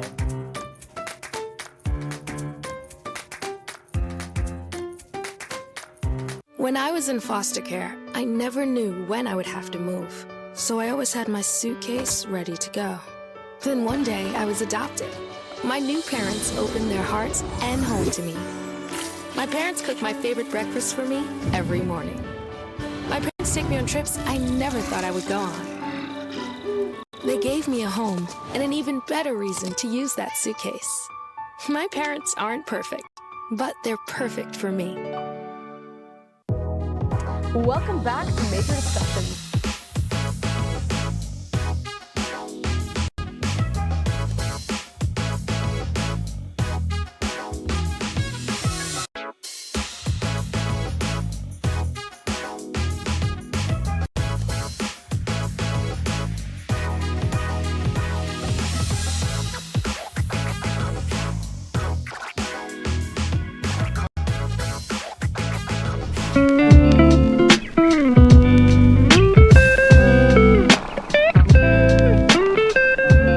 Welcome back, everyone, and let's get right into our snapshots. This is a chance for our viewers at home to submit photos and videos from your lives. I think it's a great way to connect with everyone watching at home, and we've had a long time since the last episode, so we've had a lot to catch up on. So without further ado, let's get started. If we could put some of the first snapshots on screen, please. So this is from our teleprompter, Ryan. He went with the ski club out to Vermont to Killington Peak. So he was nice enough to submit some photos and some videos for us to see. This was the ski club you saw in the first picture, and then we got the nice mountain. That's a lot of snow out there, but I picked these not only because that sounds like an amazing trip, but also because it's starting to snow in Oswego. It is starting to snow. And winter weather is coming, so what are your thoughts? I know you have to wake up early and walk out probably in the snow a lot, so. Yeah, well, the day I was recording on Thursday, it was not, a blizzard, but there was plenty of snow out there. I love the snow until I have to drive in it, and then I like it a little less. But yeah. I'm excited for it to be winter again. I love summer, but. So far we've had like one real snow day. So, and then a lot of it has just been sprinkles here and there in the morning, but I feel like it's going to be a very snow-heavy winter based on the fact that we're getting snow this early. Yeah, I think especially come January, I think we might get a little bit of a wallop, but we'll see. Who really knows? I'm excited though. I love the. I don't, again, like you, I don't like going out in the snow itself, but I like getting some hot cocoa and like curling right up with a fire and a blanket. Yeah. Oh my goodness. Yeah. So I'm excited for the winter weather. Let's move on to the second snapshot, if we could, please. So I want to give a quick shout out to my brother, Patrick, who might be watching this soon. He is currently a freshman at Stony Brook University down home on Long Island. He is a mechanical engineering major, and for his final exam for his class, him and like some of his teammates had to build something, so they built this tank. If we could go to the next picture. This was super cool. He showed me a video of it. It's like, it has this like light tracking on it, so it can follow like a target as you move around, and it shoots water out of it too. So I just wanted to give a quick shout out to that. He was working on it over break a little bit too, but I just thought it was super cool, so I just wanted to show it on the show. But this, I wanted to bring it up also because of finals. This was his final exam. We got a lot of final exams coming, so what are your thoughts going into it? I know this is like your last push, I guess, but that was his final. That's really cool. Yeah. It's really neat seeing project finals instead of like tests, especially for freshman year. I know I've been helping TA a class, and if they had a final project, that would be awesome. But they have an exam, which is fine. But yeah. I know for my finals, I don't have any tests, but I do have some papers and projects that I'm finishing up, so that's exciting. Yeah, I got like 2 exams and a couple papers, but my area is just a lot of final projects. So this semester it's been a little lighter on the projects themselves. It's been more writing heavy, but it's just, I'm just waiting for the final push, and then we will make it out, and it'll be fine. Oh yeah, we're right at the tail end. It's just a couple papers, a couple tests. Yeah, bada bing, bada boom, we're done. keep typing. It'll be fine. Let's move on to the third snapshot, if we could. So this was my picture. This was over Thanksgiving break. To go home, I take the train from here down to the city, and then I take the train home from there, the LIRR. But this was this is the day before Thanksgiving, I believe. And so right outside Penn Station is the famous Macy's store, like the Macy's store where they have the Thanksgiving Day parade. It was just so pretty. There were so many tourists. Like, I was like, guys, not to be like that New Yorker that's like, get out of the way, whatever, but it was just a lot of people just standing there taking pictures, and I was trying to walk around and like do a little sightseeing while I had some time to spare between trains. But I thought it was so pretty. The store itself was really, really nicely done, and it was cool to see the store like before the parade. I've never like seen it all decked out like that. The behind the scenes. Yes, but this is just like the holiday season is coming, I'm excited. I know like the city down the street, they have a lot of lights up, and it's just really pretty. So what do you think? I'm excited. I know my neighbors for the past couple of years put on quite a light show. They have their whole front yard completely decked out in decorations and lights, and it's all timed to music too. So the Macy's store looked pretty, but I think the Hopkins might have them beat. So I'm excited to head home and see that again. That sounds cool. I got a couple neighbors down the block from me that it's like every square inch of their lawn is covered, and it's like a competition every year. See who could go the grandest with it. But did you know that there's a Christmas light convention in Las Vegas every year? No. Or at least it was in Las Vegas. Yeah, my neighbor went to that. Wow, that's dedication right there. No, I'm just excited. I always like seeing during the holiday season, seeing everything get all dressed up and make things seem a little nicer. I'm excited to decorate the house a little bit, put up maybe some paper snowflakes, and just make it look a little cute for the holidays. Yeah, I'll have to put up, my sister made me an advent calendar of ornaments that I'm slowly unwrapping. They're all animated characters, so I'm excited to keep unwrapping those. That's nice. And how about we move to the last snapshot, please? So, quick shout out. I've been working the hockey games on Friday and Saturday. Friday's game was it was a rough one, but yesterday's game last night, it was really good. We beat Utica, which was like one of the top teams in the nation. So we have our AP, Jacob, and our director, Garrett Chan. We have another picture of Melinda too, if we could put that up. Yeah, so we got Melinda out there doing the Cam 4 action out in the crowd. We got we had an interview with one of the star players of the game afterwards, but yeah, hockey season is in full force at this point.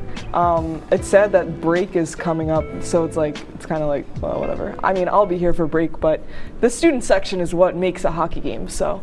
Yeah, I completely agree. Yeah.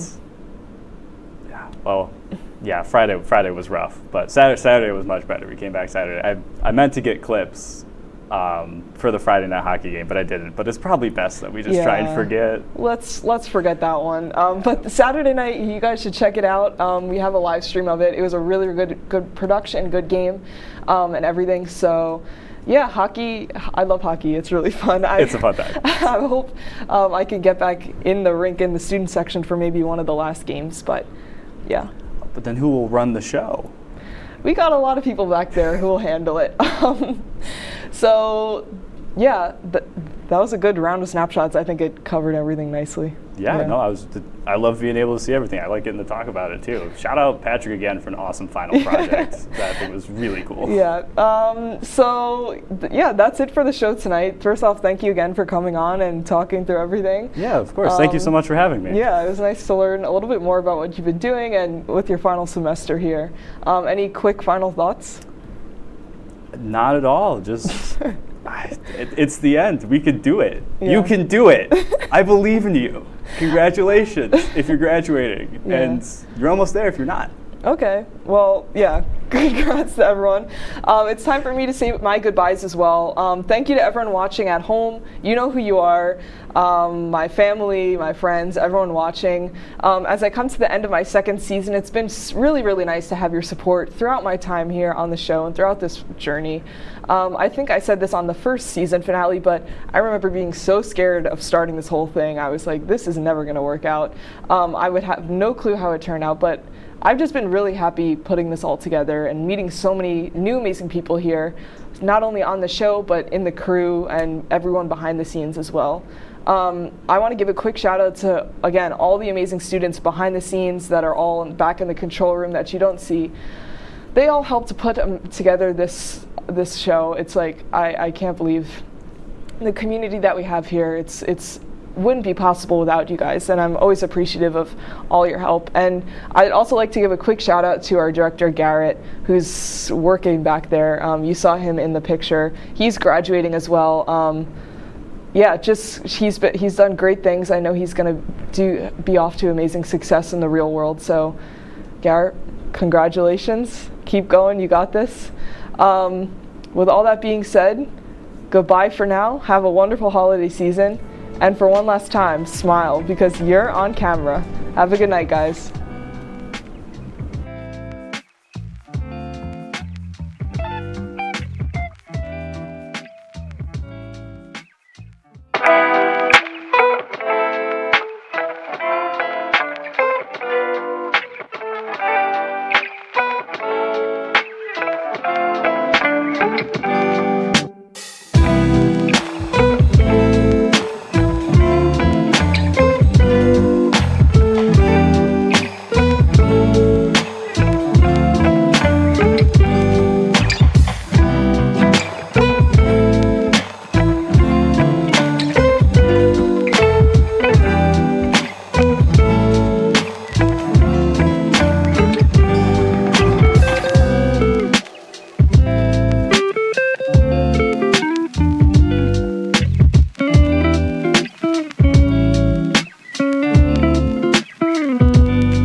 Welcome to episode 1 of Stick to Sports. I'm Zach Malamud. And I'm Joey Pulatsky. Today, Kyrie drops 38 on the Bucks, the Mavs storm back in San Francisco, and the top 6 teams in college basketball go down. Roll it.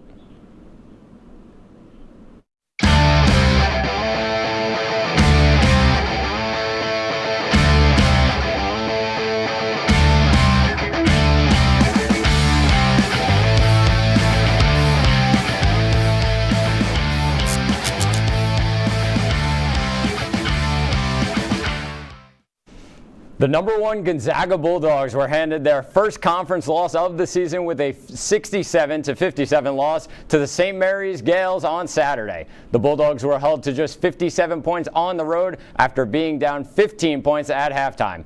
Tommy Kuzi had 14 points and 6 rebounds for the Gales, who are now 16-0 at home this season. Joey, what went wrong for the Zags in this one? Zach, I mean, first and foremost for Gonzaga, it's their depth. St. Mary's won bench points 14-0. Gonzaga guys were just gassed. You saw it later in the second half.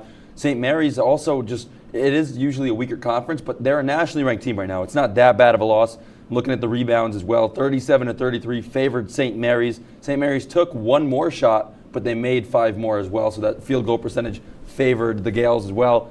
And it was 36-21 at half. Gonzaga's been behind at halftime 3 times now this year. Alabama, Duke, now St. Mary's, lost all 3 of them.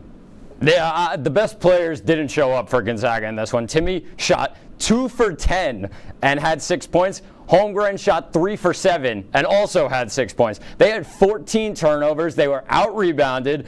And they didn't lead the entire game against St. Mary's. You're not going to win that way. They're very lucky to be the number 1 team still in basketball, especially after these rankings. They're very lucky to still be number 1. Credit to St. Mary's, though. They were unbelievable at home in this one. Syracuse hosted rival and the 7th-ranked team in the country in the Duke Blue Devils at the Carrier Dome Saturday night. Duke was the only of the 8 top 10 teams to pick up a win on the day that featured an insane amount of upsets. Duke had their way on offense and on the glass as the Blue Devils won 38-25 in rebounds while shooting 54% from the field and 47% from behind the arc. Syracuse could have gotten a resume-boosting win, but instead took a really bad loss. Zach, is there any chance Syracuse makes it to the NCAA tournament now? It's going to be really, really difficult to put Syracuse in the tournament. They have no big wins really this season. 0-4 against teams in the top 25 rankings. A 3-7 record on the road isn't going to help. Duke was absolutely perfect in this game. I never thought going into this season I would see Duke put up 97 points in a game on the road, especially near the end of the season against Syracuse on Syracuse's home floor. But the shots were falling from absolutely anywhere. To put up 97 points against Syracuse's 2-3 zone as well, unbelievable performance by the Blue Devils. Yeah, it's probably going to be the second time since 2008 that Syracuse has missed this tournament. They're definitely going to need an auto bid in the ACC. Right now, Duke's the only ACC team ranked in the top 25, so going to be tough for them. But the zone doesn't work anymore. I mean, I think Coach Boeheim needs to figure that out. Maybe he's got to be on his way out. We're in Central New York. I might be killed for that one. But anyways, Coach Kane is last year. It's tough times for the Orange and Coach Boeheim right now. The Dallas Mavericks stormed all the way back after being down 21 points in their 107-101 win against the Golden State Warriors last night. The Warriors were 204-1 under Steve Kerr when holding a 20-plus point lead. Luka Doncic had 34 points and 11 rebounds, with Spencer Dinwiddie grabbing 24 points off the bench. Joey, is this something to worry about if you are the Warriors? No, I mean, I don't think it should be. These two teams play each other again this upcoming Thursday. You're going to have that short-term memory, quick turnaround going back to Dallas for this game between these two teams. And I mean, in my mind, I turned the game off at halftime. I thought the Warriors were in the clear. I thought it was all said and done. It was 33-13 in favor of the Mavericks in the fourth quarter. Warriors are now 1-4 in their past 5. And it was a 26-1 run from that 9:44 to 1:30 mark in the fourth quarter. The Mavericks just absolutely took over the basketball game. Luka Doncic doing his thing as always. And I mean, it's going to be a quick turnaround, so I'm not too worried about this Warriors squad. Yeah, what a comeback by the Mavs in Golden State. I thought this game was over at the end of the third quarter. I turned it off, stopped watching. A dreadful fourth quarter for Steve Kerr's guys. 13 points in 12 minutes. That just cannot happen on your home floor, especially with a player of the caliber of Stephen Curry. It's just a rough one that cannot happen again. I think the Warriors will be fine, though. Buccaneers offensive lineman Ali Marpet has announced his retirement at 28 years old. The Hobart College grad is coming off his first Pro Bowl season after 7 years in the NFL. Marpet retires from the league and leaves the Bucs in the same offseason as quarterback Tom Brady, and the two have officially won their last ring together. Marpet becomes the latest NFL player to retire at such a young age. Zach, what do you think yet another early retirement from the NFL says about the state of the sport? I mean, football is a very dangerous sport. There's no sugarcoating it. There's a lot of health concerns, and I cannot say I'm surprised when seeing players retire at such an early age. I do think this puts the Bucs in a little bit of trouble, though. To lose your quarterback and one of your top linemen in a short span while having a number of unrestricted free agents and players that are trying to recover from injuries, the Bucs are in a tough spot now heading into next season. It's a lot of unanswered questions, and what looked like a team that would be challenging almost every single year looks like they might be in a lot of trouble at the start of this season. Yeah, I mean, we thought it was going to be huge for the Bucs coming into this year, coming off that Super Bowl year, returning all 22 starters, and now in this offseason they're dealing with a massive hole in their offensive line. Oh yeah, and you got to go fill in the greatest quarterback ever. But I mean, Ali Marpet dealt with ankle injuries, knee injuries, and I mean, it just goes to speak volumes. You get in the NFL, you get your money up, you don't need the sport anymore. We're going to take a quick break here on Stick to Sports. Up next, we take a look at the biggest stories in the NBA and check out more upsets from college basketball Saturday. Stay tuned on WTOP-10. Good evening and welcome to WTOP-10 Nightly News. For the governor race with a strong lead, former Governor Andrew Cuomo is... Barlow announced the completion of a large building mural in downtown Oswego. The renovations on the Hewitt Union Building, turning it into the new Hewitt Hall. And as we move into tomorrow, that rain is going to be in our area. Moving to the Diamond now, as Sweet Caroline got a lot sweeter last night.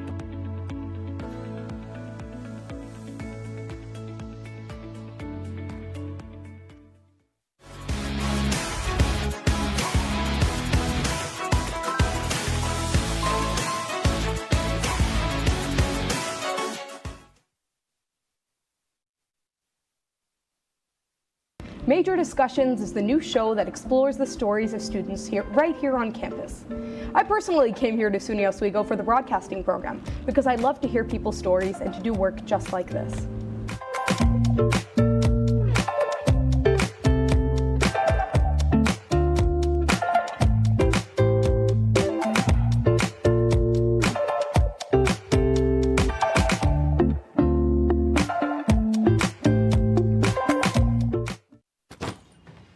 What's going on? I'm leaving. Why? What did I do? Not enough. The pressure's too much. I quit. I get it. I can do better. Just please don't leave. Don't let your heart quit on you. Get your uncontrolled high blood pressure to a healthy range before it's too late.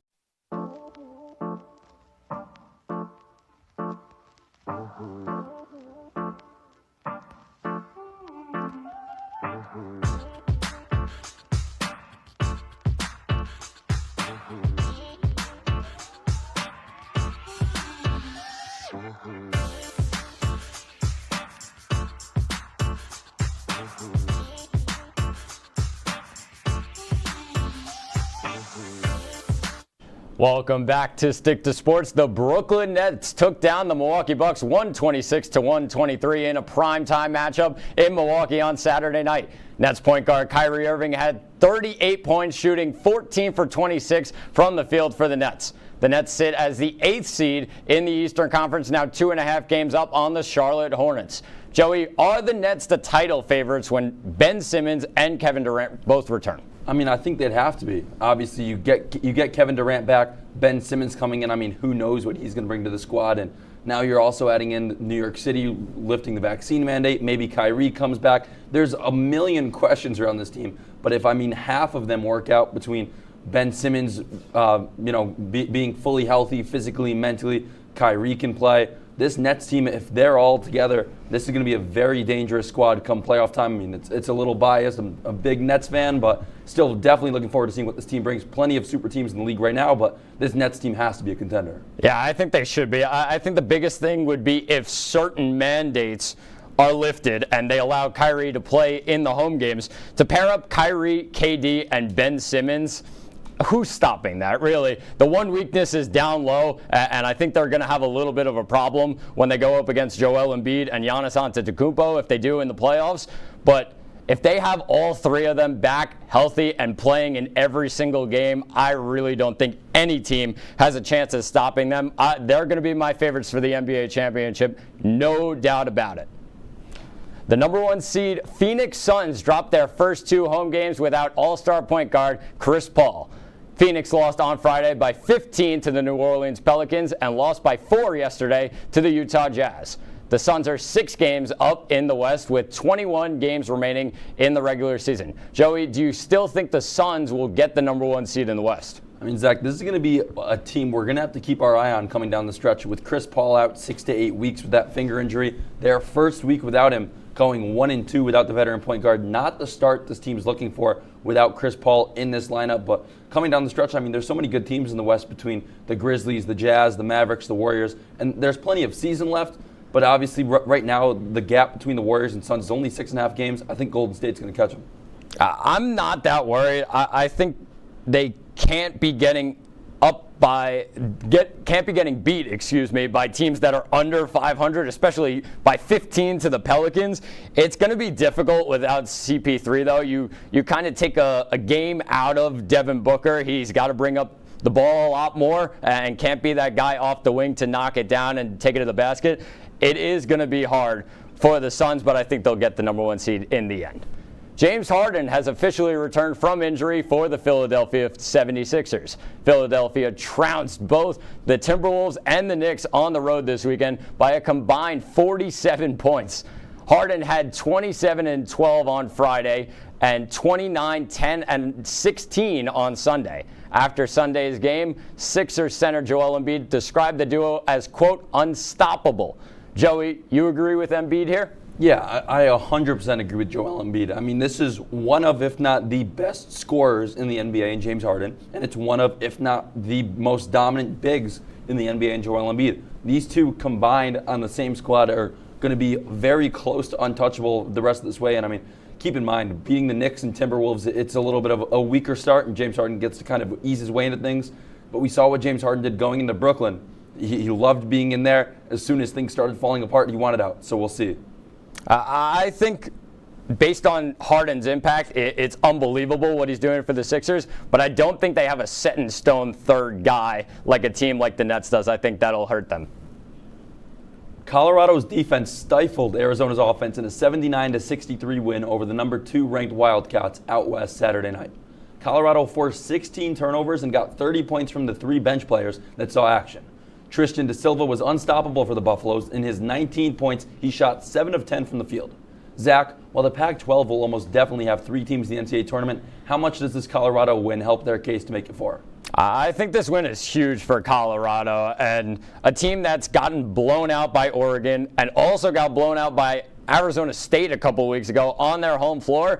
I do think Jabari Walker is one of the best big men in all of the Pac-12. He can take anybody to the rim and score easily, but not too many big wins. They really have struggled against big teams. 1-5 against ranked opponents. They're just not that great of an opponent, and they struggle to beat big teams. I mean, we talked earlier about how Syracuse really needed that resume-boosting win against Duke. That's exactly what Colorado went and got Saturday night. It's going to help their case, definitely. UCLA going to be in there, Arizona, USC maybe, Colorado definitely, or I think Colorado definitely increases their chances there. And I mean, Bill Walton's going to have a million teams from the Pac-12 being in there, but it's definitely going to help their case. Number 10 Baylor followed up a close win against an unranked Oklahoma State squad last Monday with a 10-point win at home against number 5 Kansas by a final of 80-70.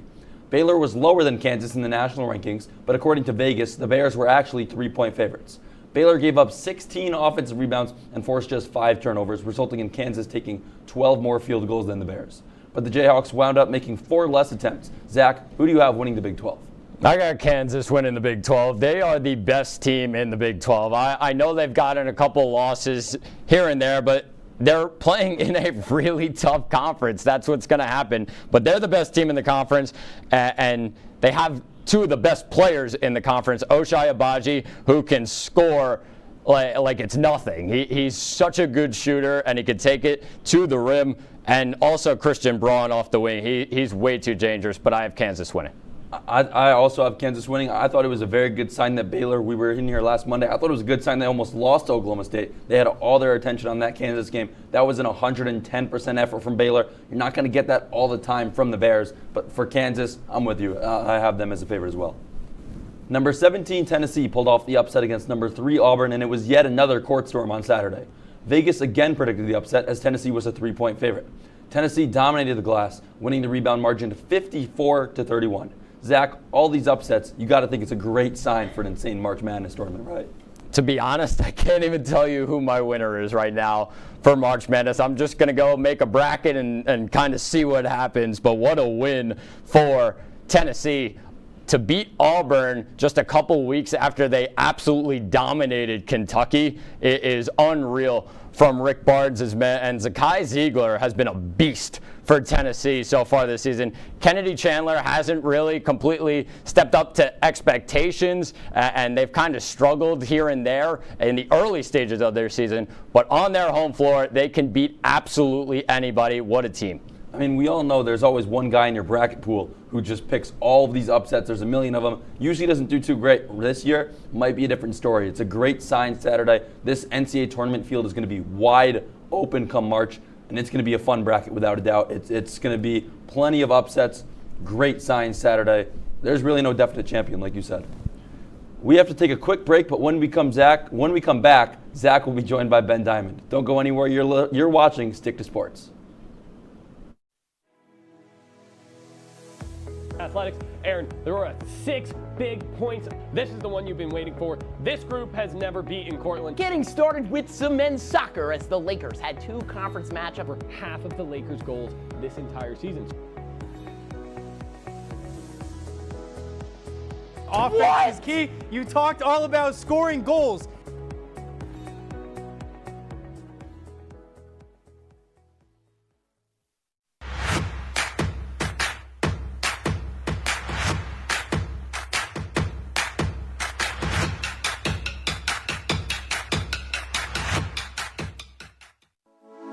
Good evening and welcome to WTOP-10 Nightly News. For the governor race with a strong lead, former Governor Andrew Cuomo is... Barlow announced the completion of a large building mural in downtown Oswego. The renovations on the Hewitt Union Building, turning it into the new Hewitt Hall. And as we move into tomorrow, that rain is going to be in our area. Moving to the Diamond now, as Sweet Caroline got a lot sweeter last night.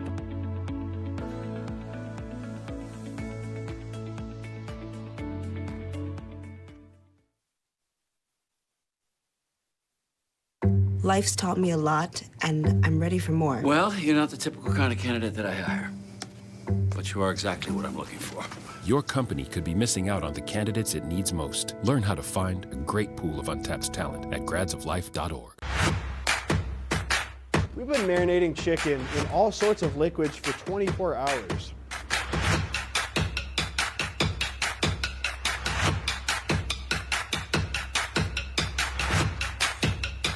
These are vitamins and minerals and things that you need, nutrients.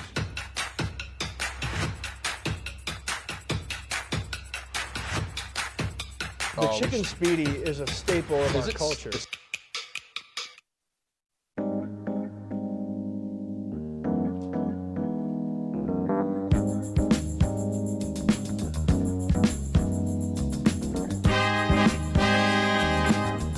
Welcome back to Stick to Sports. Joining me now is Ben Diamond, one of our producers. Ben, what do you have for us tonight? Thanks, Zach. Hall of Fame shortstop and former New York Yankee Derek Jeter has stepped down as the CEO and part owner of the Miami Marlins. This comes as a surprise to many. As with Jeter in the front office, the Marlins made their first playoff appearance in 17 years in 2020. In a statement, Jeter's reasoning for stepping down was a change in the team's direction. Now, Zach, where do the Marlins go after Jeter's departure? Well, I mean, the Marlins made the playoffs in 2020, but it was a COVID year. It wasn't completely there, but the Marlins are kind of around there a little bit, and they were a little bit last year. But I do think with Jeter stepping down, please, New York Yankees, give Derek Jeter a position. I don't care what it is. Just find a position, make up one, give him the job. That's it. I agree. The COVID year was definitely apparent when it came to the 2021 season, when the Miami Marlins finished 67-95 and fourth place in the NL East. But I think that Jeter trying to win sooner with the prospects that he'd gotten really helped tried to motivate the team to push him forward, but the team didn't want to do that. I mean, Jeter's a smart guy. He knows what it's like to win. He's played for the Yankees. He won his championships. He's smart. He tried to switch this Marlins franchise around. It worked a little bit, but not completely. NC State freshman Tommy White has gone on an offensive barrage to start the 2022 season. In his first 9 games, White leads all of college baseball with 9 home runs, 29 RBIs, and 20 hits. He's also second in runs scored with 18 and an OPS at 1.412. His hot start has made him a fan favorite, so we'll have to wait and see if he can keep up with the expectations being placed on him. I really love what college baseball is doing right now. The MLB lockout, it's very disappointing, but college baseball is keeping everybody a little bit happy. What a player this guy is, though, Tommy White. MLB-type numbers in the first 9 games. To have 9 home runs, 29 RBIs in the first 9 games of the season, that's video game-type numbers. What a player. I think he should be near the top picks in the MLB draft. We'll see what happens, but those numbers are absolutely insane, especially for a guy in college. Yeah, that was one of my questions for you. Is he going to be a possible top draft pick for this coming draft? But he definitely puts the barrel to the ball like the best of them. But one thing, with all these eyes on him, can he handle this pressure? I think he is able to. A lot of these guys, they go into their college career and they sometimes struggle. The pressure kind of gets to them. It's a different level at Division I, but a guy like that who's playing like this should be perfectly fine. On that crazy Saturday slate of games, there was another upset that shook the internet.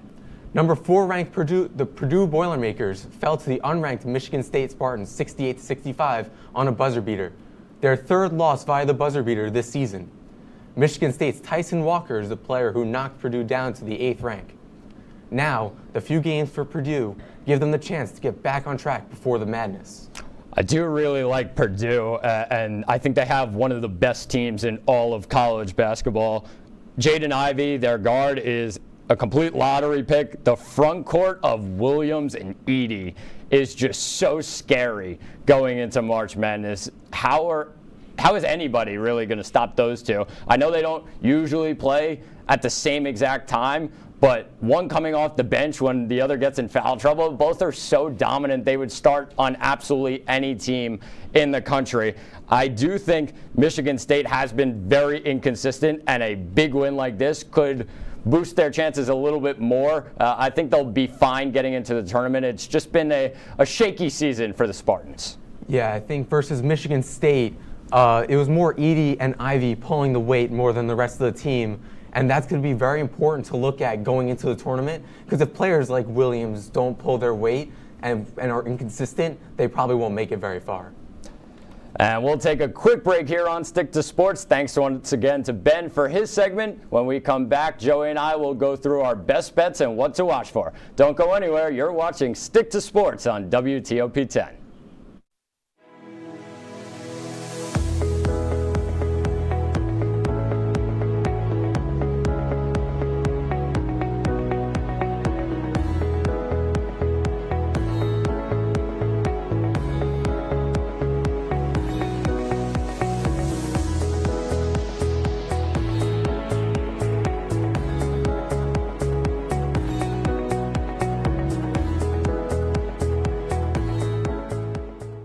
This job looks perfect. It says you need a high school diploma. You've got one of those, right?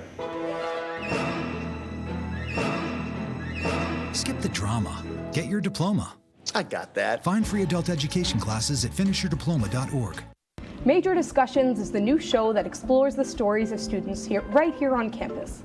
I personally came here to SUNY Oswego for the broadcasting program because I love to hear people's stories and to do work just like this.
Welcome back to Stick to Sports. Men's basketball conference tournaments have arrived, and that's where we find my what to watch. Fairleigh Dickinson versus Central Connecticut State marks the start of the Northeast Conference Tournament and the first postseason game of the 2021-22 season. While some people may look at this game and laugh about it, I look at this game and absolutely love it. Big-time tournaments like the SEC and Big 12 are fun, but teams who get an automatic bid aren't playing for much. Mid-major conferences, where you must win your postseason tournament to qualify for the NCAA tournament, always features games with a whole different level of intensity. These games are such enjoyable watches because it's win or go home for every team in the conference. It's officially March Madness time. Let's watch some mid-major ball. We sleep in May. Let's do it. I am so excited. One of my favorite weeks of the college basketball season, Champ Week. And yes, it's not the bigger conferences, the SEC, the Big 10. Those come next week. But these little ones, these big stories that these teams make, I am so ready for Champ Week. It's going to be absolutely unbelievable in college basketball. But my what to watch this week comes at UFC 272 in Las Vegas on Saturday night. I'm looking at the headliner with former teammates turned bitter rivals Colby Chaos Covington and Jorge Gamebred Masvidal battling out in the octagon. Joey, it is only March, and I think we have the fight of the year on our hands already. These two guys do not like each other one bit, with Covington eventually being kicked out of American Top Team, the gym in which Masvidal had brought him into. The all-around ability of Covington versus the dangerous knockout ability of Masvidal. I already have goosebumps for this tilt. Covington comes in as a huge favorite, but there are some guys you do not want to mess with in the UFC, and at the top of that list is Jorge Masvidal. Check this one out. Saturday night, Masvidal versus Covington, 10 o'clock on pay-per-view. It is going to be a big fight. Zach, I love Masvidal. I love how he sends people to the shadow realm. It's Covington 50-45. I mean, come on. Now shifting to best bets. The Buffalo Bulls are on one of the hottest basketball teams in the country. The Bulls have won 9 straight games and have not lost a game the entire month of February. New York's actual best basketball team, not Syracuse, it's in Buffalo. They return to action Tuesday night against Toledo, as both teams are in contention for the regular season MAC crown. Alumni Arena has been a great spot for the Bulls this season, as Coach Whitesell's crew is 9-2 on their home floor. 8 of the 16 rostered players will be celebrated on senior night, and all 5 starters are seniors. Bulls are a lock. This team will make the win streak 10 games. Horns up. I got friends at UB. The place is going to be going crazy Tuesday night. This is a good one, and Toledo has been a little bit shaky, even though they're at the top of that MAC conference. For my best bet, I'm also looking in college basketball as the number 9 ranked Providence Friars travel to take on the number 11 ranked Villanova Wildcats. This is a very juicy matchup in the Big East, and if this is anything like the first meeting between the two sides, I am all in. The Wildcats won the first meeting at Providence 89-84. Colin Gillespie had 33 points for Villanova in that one, while big man Nate Watson had 20 points for the Friars. This spread of 9 points is just way too high for me, Joey. Providence has just 1 loss on the road this season and is 4-1 against ranked teams this season. I would be shocked if Nova put up anywhere close to 89 points. Give me the number 9 Providence Friars at +9 on the road against the Villanova Wildcats. I'm with you. Providence is going to be a good bet, and Colin Gillespie's not going to give you 33 again. That's all we have on this episode of Stick to Sports. Be sure to tune in next week right here on WTOP-10.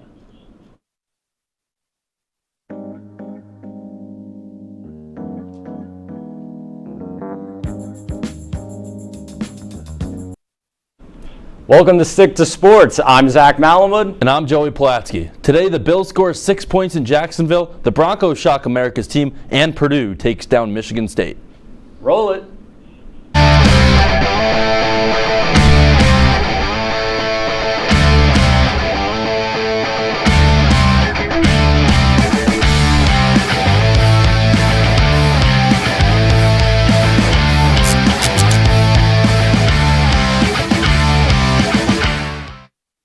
The Jacksonville Jaguars upset the Buffalo Bills with a 9-6 win in Jacksonville on Sunday. Bills quarterback Josh Allen completed 31 of his 47 passes for 264 yards and 2 interceptions. On the other side for Jacksonville, their defense sacked Josh Allen 4 times and forced 3 turnovers out of this Buffalo offense. Joey, should we start worrying about the Buffalo Bills? No, Zach, we shouldn't worry about the Bills whatsoever. It's the AFC, keep that in mind. The AFC is far inferior to the NFC. It was one uncharacteristic game. The Bills defense did a great job. They held the Jacksonville Jaguars to just 218 yards, but the Bills still need a running back. Josh Allen wasn't great yesterday, but this is such a one-faceted offensive team.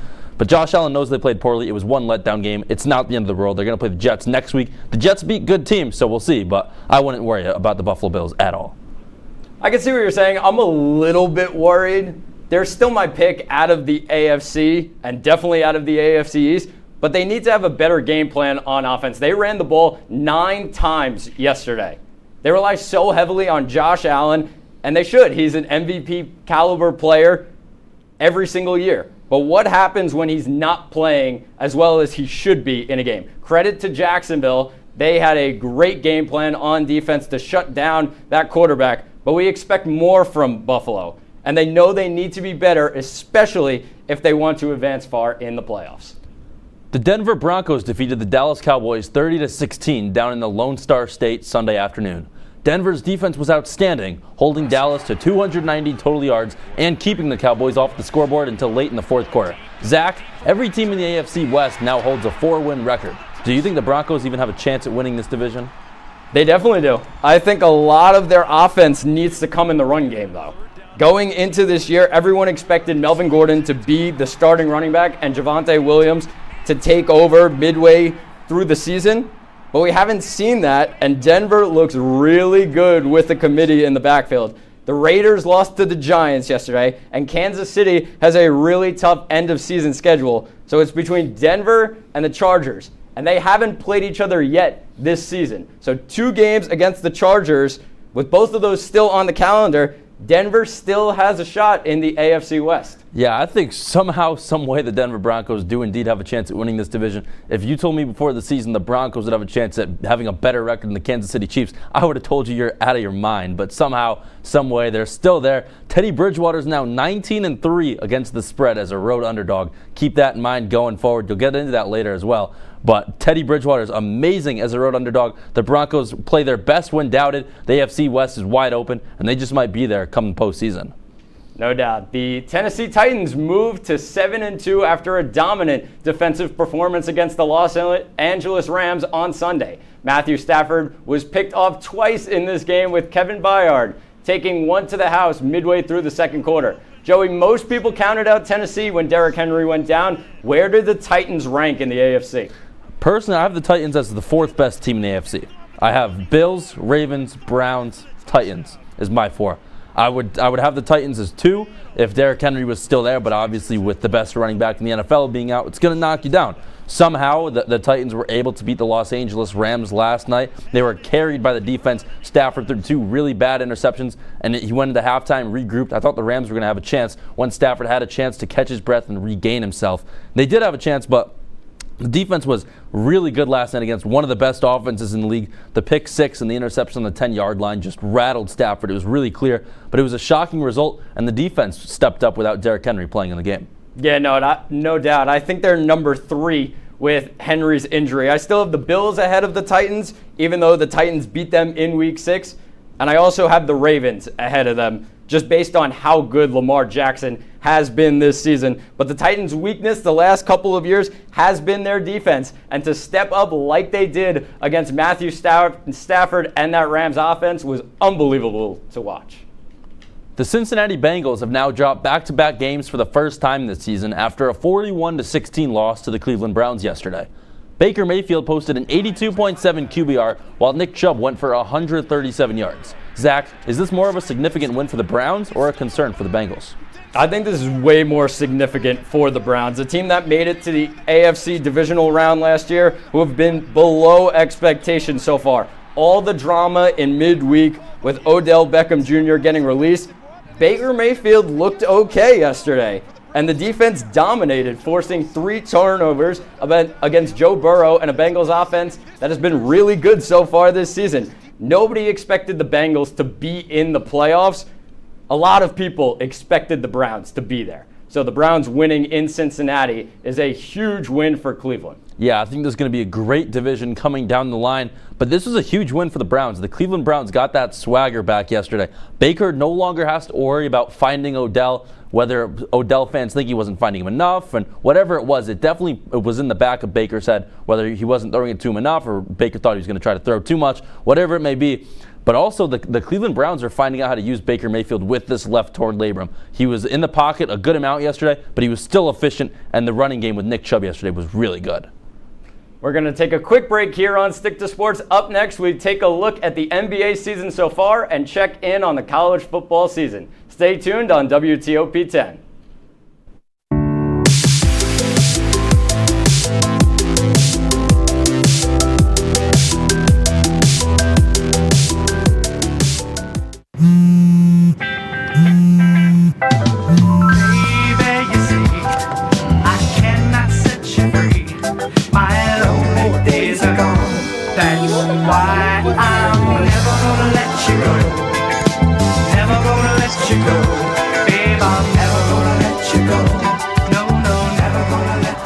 Here you go. Thank you. Thank you. Never gonna let you go. Never gonna let you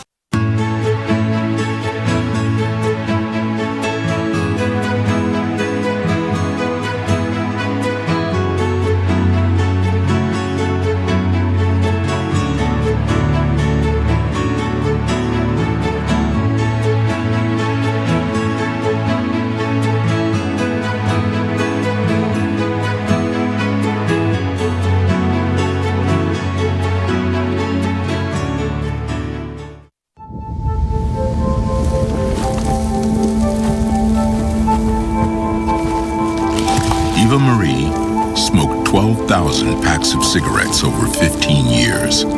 She quit, and now there's a new lung cancer screening that could save her life. You stopped smoking. Now start screening. No matter how much you smoked, early detection could save you. Talk to your doctor or learn more at savedbythescan.org.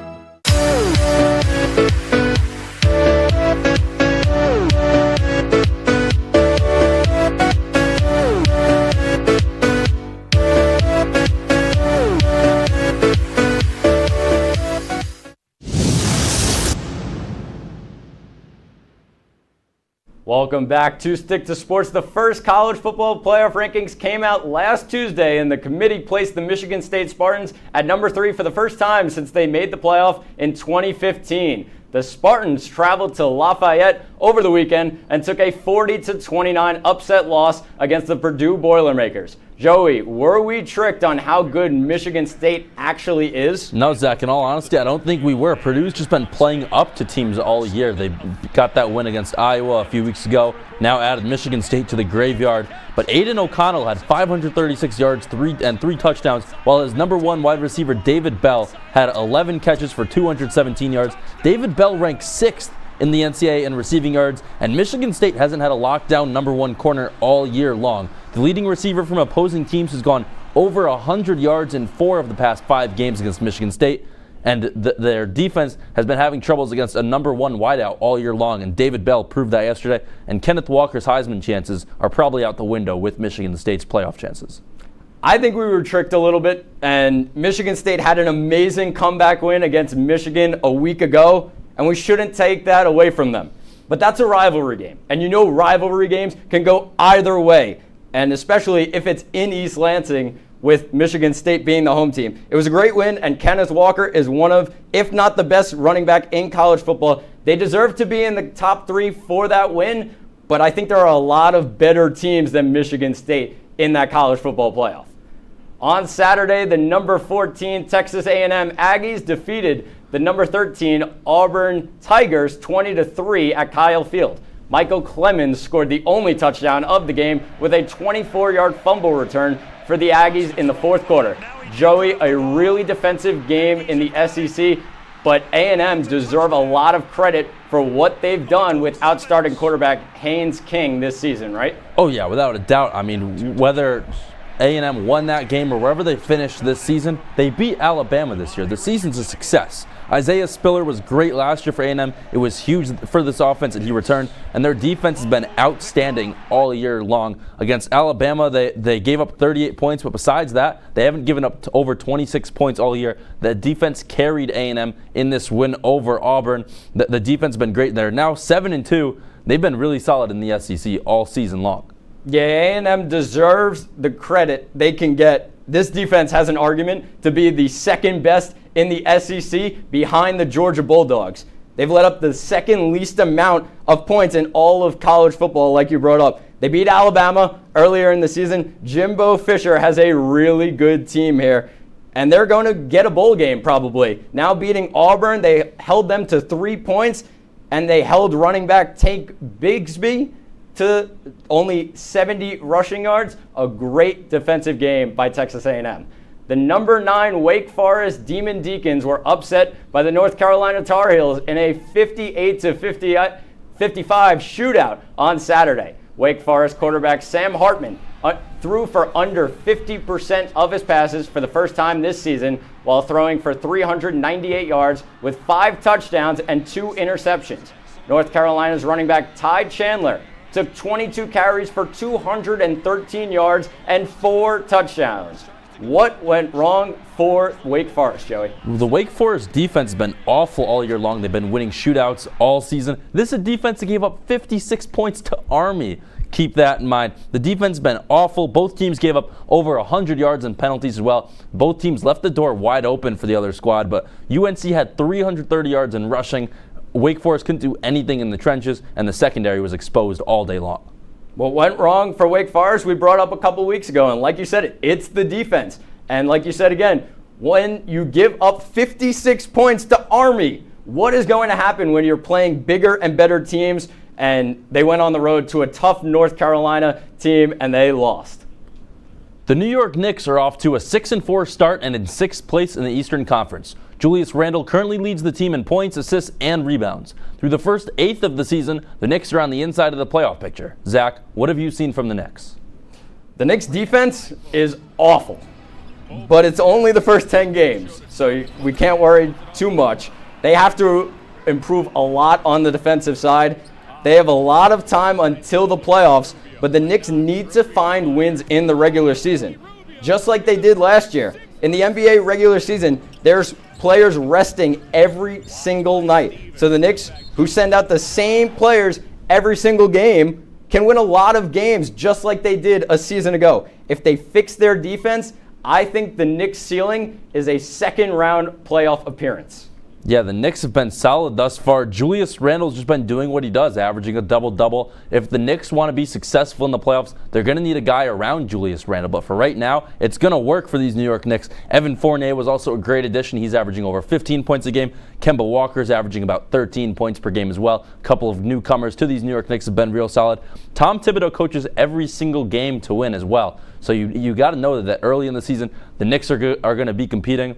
And Zach, first, I mean, the biggest, the most important point, the Bing Bong video. You can't forget about that.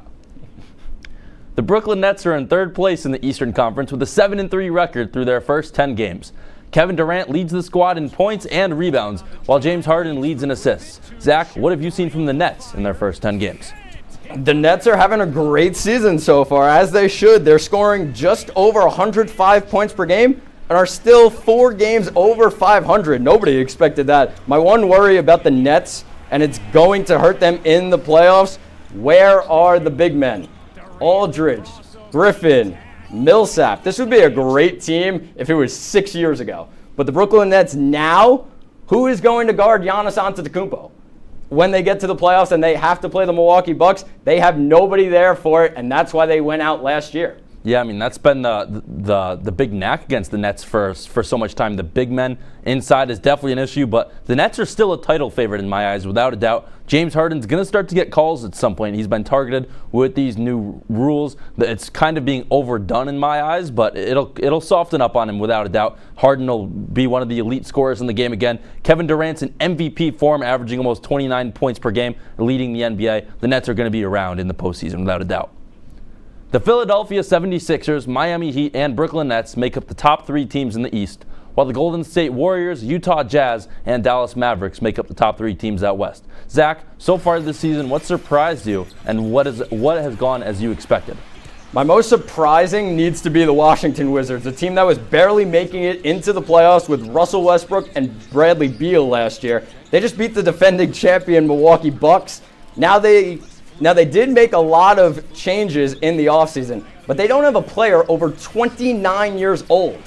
And my least surprising is the Golden State Warriors. Stephen Curry was my MVP pick a couple of episodes ago, and he has not disappointed so far. Klay Thompson isn't healthy yet, but with Draymond, Steph, and all of those young pieces healthy, the Warriors are definitely a team to watch out for. Yeah, in my eyes, the most surprising thing without a doubt is in this Eastern side. The Hawks and the Bucks, who made the Eastern Conference Finals last year, are on the outside looking in right now. Obviously, the Bucks have had a good amount of injuries and some weird rotations to chalk it up as well. And the Hawks will obviously get back to postseason form as well. Also, the least surprising, the Nets are in third place. They're going to be around. We have to take a quick break, but when we come back, Zach will be joined by Ben Diamond. Don't go anywhere. You're watching Stick to Sports.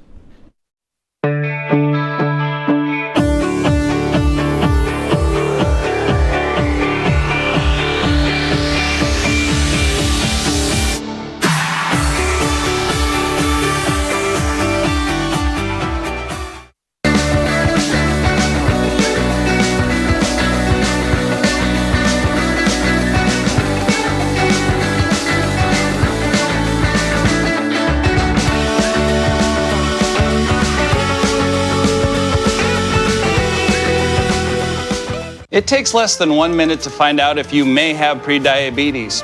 You can do it here. But I get it, you're busy, and busy people can't have prediabetes. I read that wrong. They can, okay? Just go to the site. Is there a danger hiding in your home? Unused opioid medicines could harm your family. Find your unused opioid pills, patches, or syrups and learn how to dispose of them safely at fda.gov/drug disposal. The second I got on the campus, I knew Oswego was the place to go. There's a place for everybody at Oswego.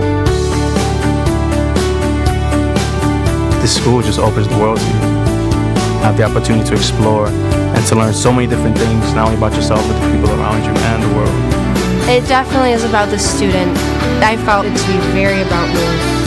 Now that I'm here, I can't imagine myself anywhere else. Stuck on the railroad crossing? Get out of your vehicle. For help, call the number on the blue and white emergency notification system sign at the crossing. Give them the crossing number to alert train traffic. Remember, find the blue and white to save your life.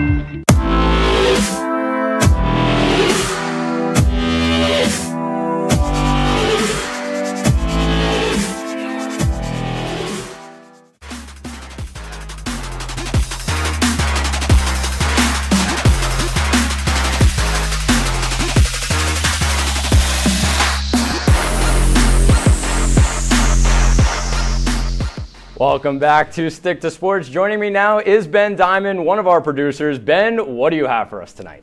Thanks, Zach. After suffering a forearm strain in the start of 2020, Justin Verlander revealed he would need to get Tommy John surgery, which would keep him out of the entire 2021 season. Now that the season is over, Verlander has started working out with MLB scouts in attendance in order to either sign with a new team or re-sign with the Astros. In his bullpen, the 39-year-old right-hander was able to get up to 96 miles per hour on his fastball. If he can get back to what he was before the injury, what teams would benefit the most? Well, I'm going to knock this one out right away. I don't think he's going to the New York Yankees. Those reports have been out. I think there's an opportunity, though, for him to go to the New York Mets. The Mets pitching can always improve, and I think a man like Justin Verlander behind Jacob deGrom can be a very dangerous duo in New York. But in the end, I think Justin Verlander is going to stay in Houston. They lost the World Series because of pitching, in my opinion. When you don't have reliable starting pitching, you cannot win a World Series. Yeah, I agree, and I think other teams that can really benefit from the addition of Verlander, the Padres, the Mets, The Astros, of course, because if they lose him, they lose a very valuable pitcher.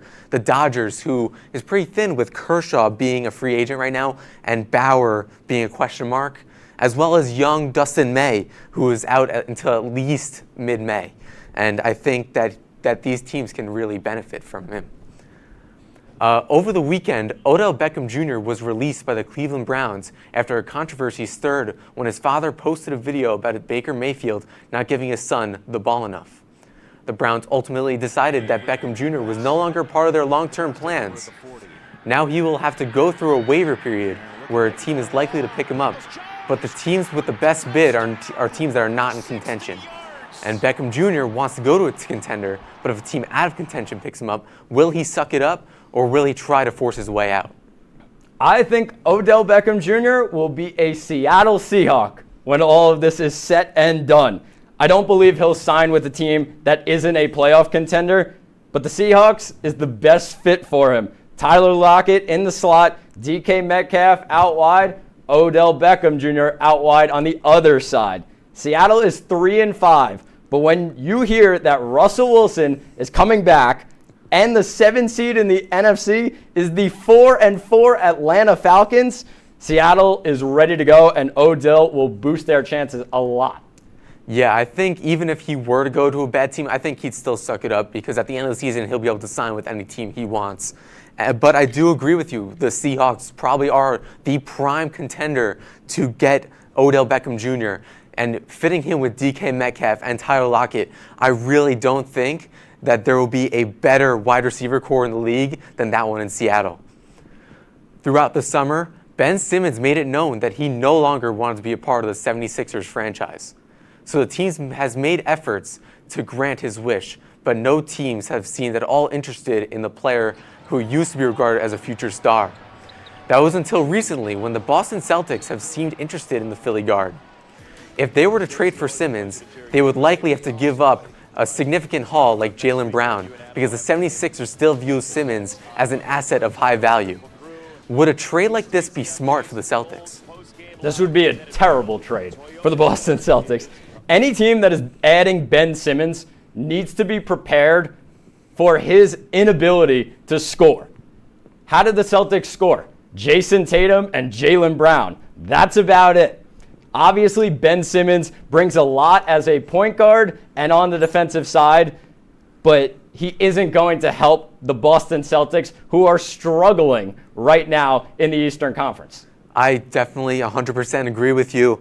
I feel like this trade is not ideal whatsoever. Not only is Simmons not really played at being out of practices with the 76ers, being fined, he's not really getting the playing. He's probably rusty, so he wouldn't be able to play with the Celtics for maybe a few weeks when he gets traded. And as you said, he doesn't fit any of their needs. He really is just there to be there and not be on the 76ers anymore. I think if you're the 76ers and you can get a deal like that and get Jaylen Brown, take that at any chance you get. It's going to be really interesting to see what happens with Ben Simmons. But we'll take a quick break here on Stick to Sports. Thanks once again to Ben for his segment. When we come back, Joey and I will go through our best bets and what to watch for. Don't go anywhere. You're watching Stick to Sports on WTOP-10.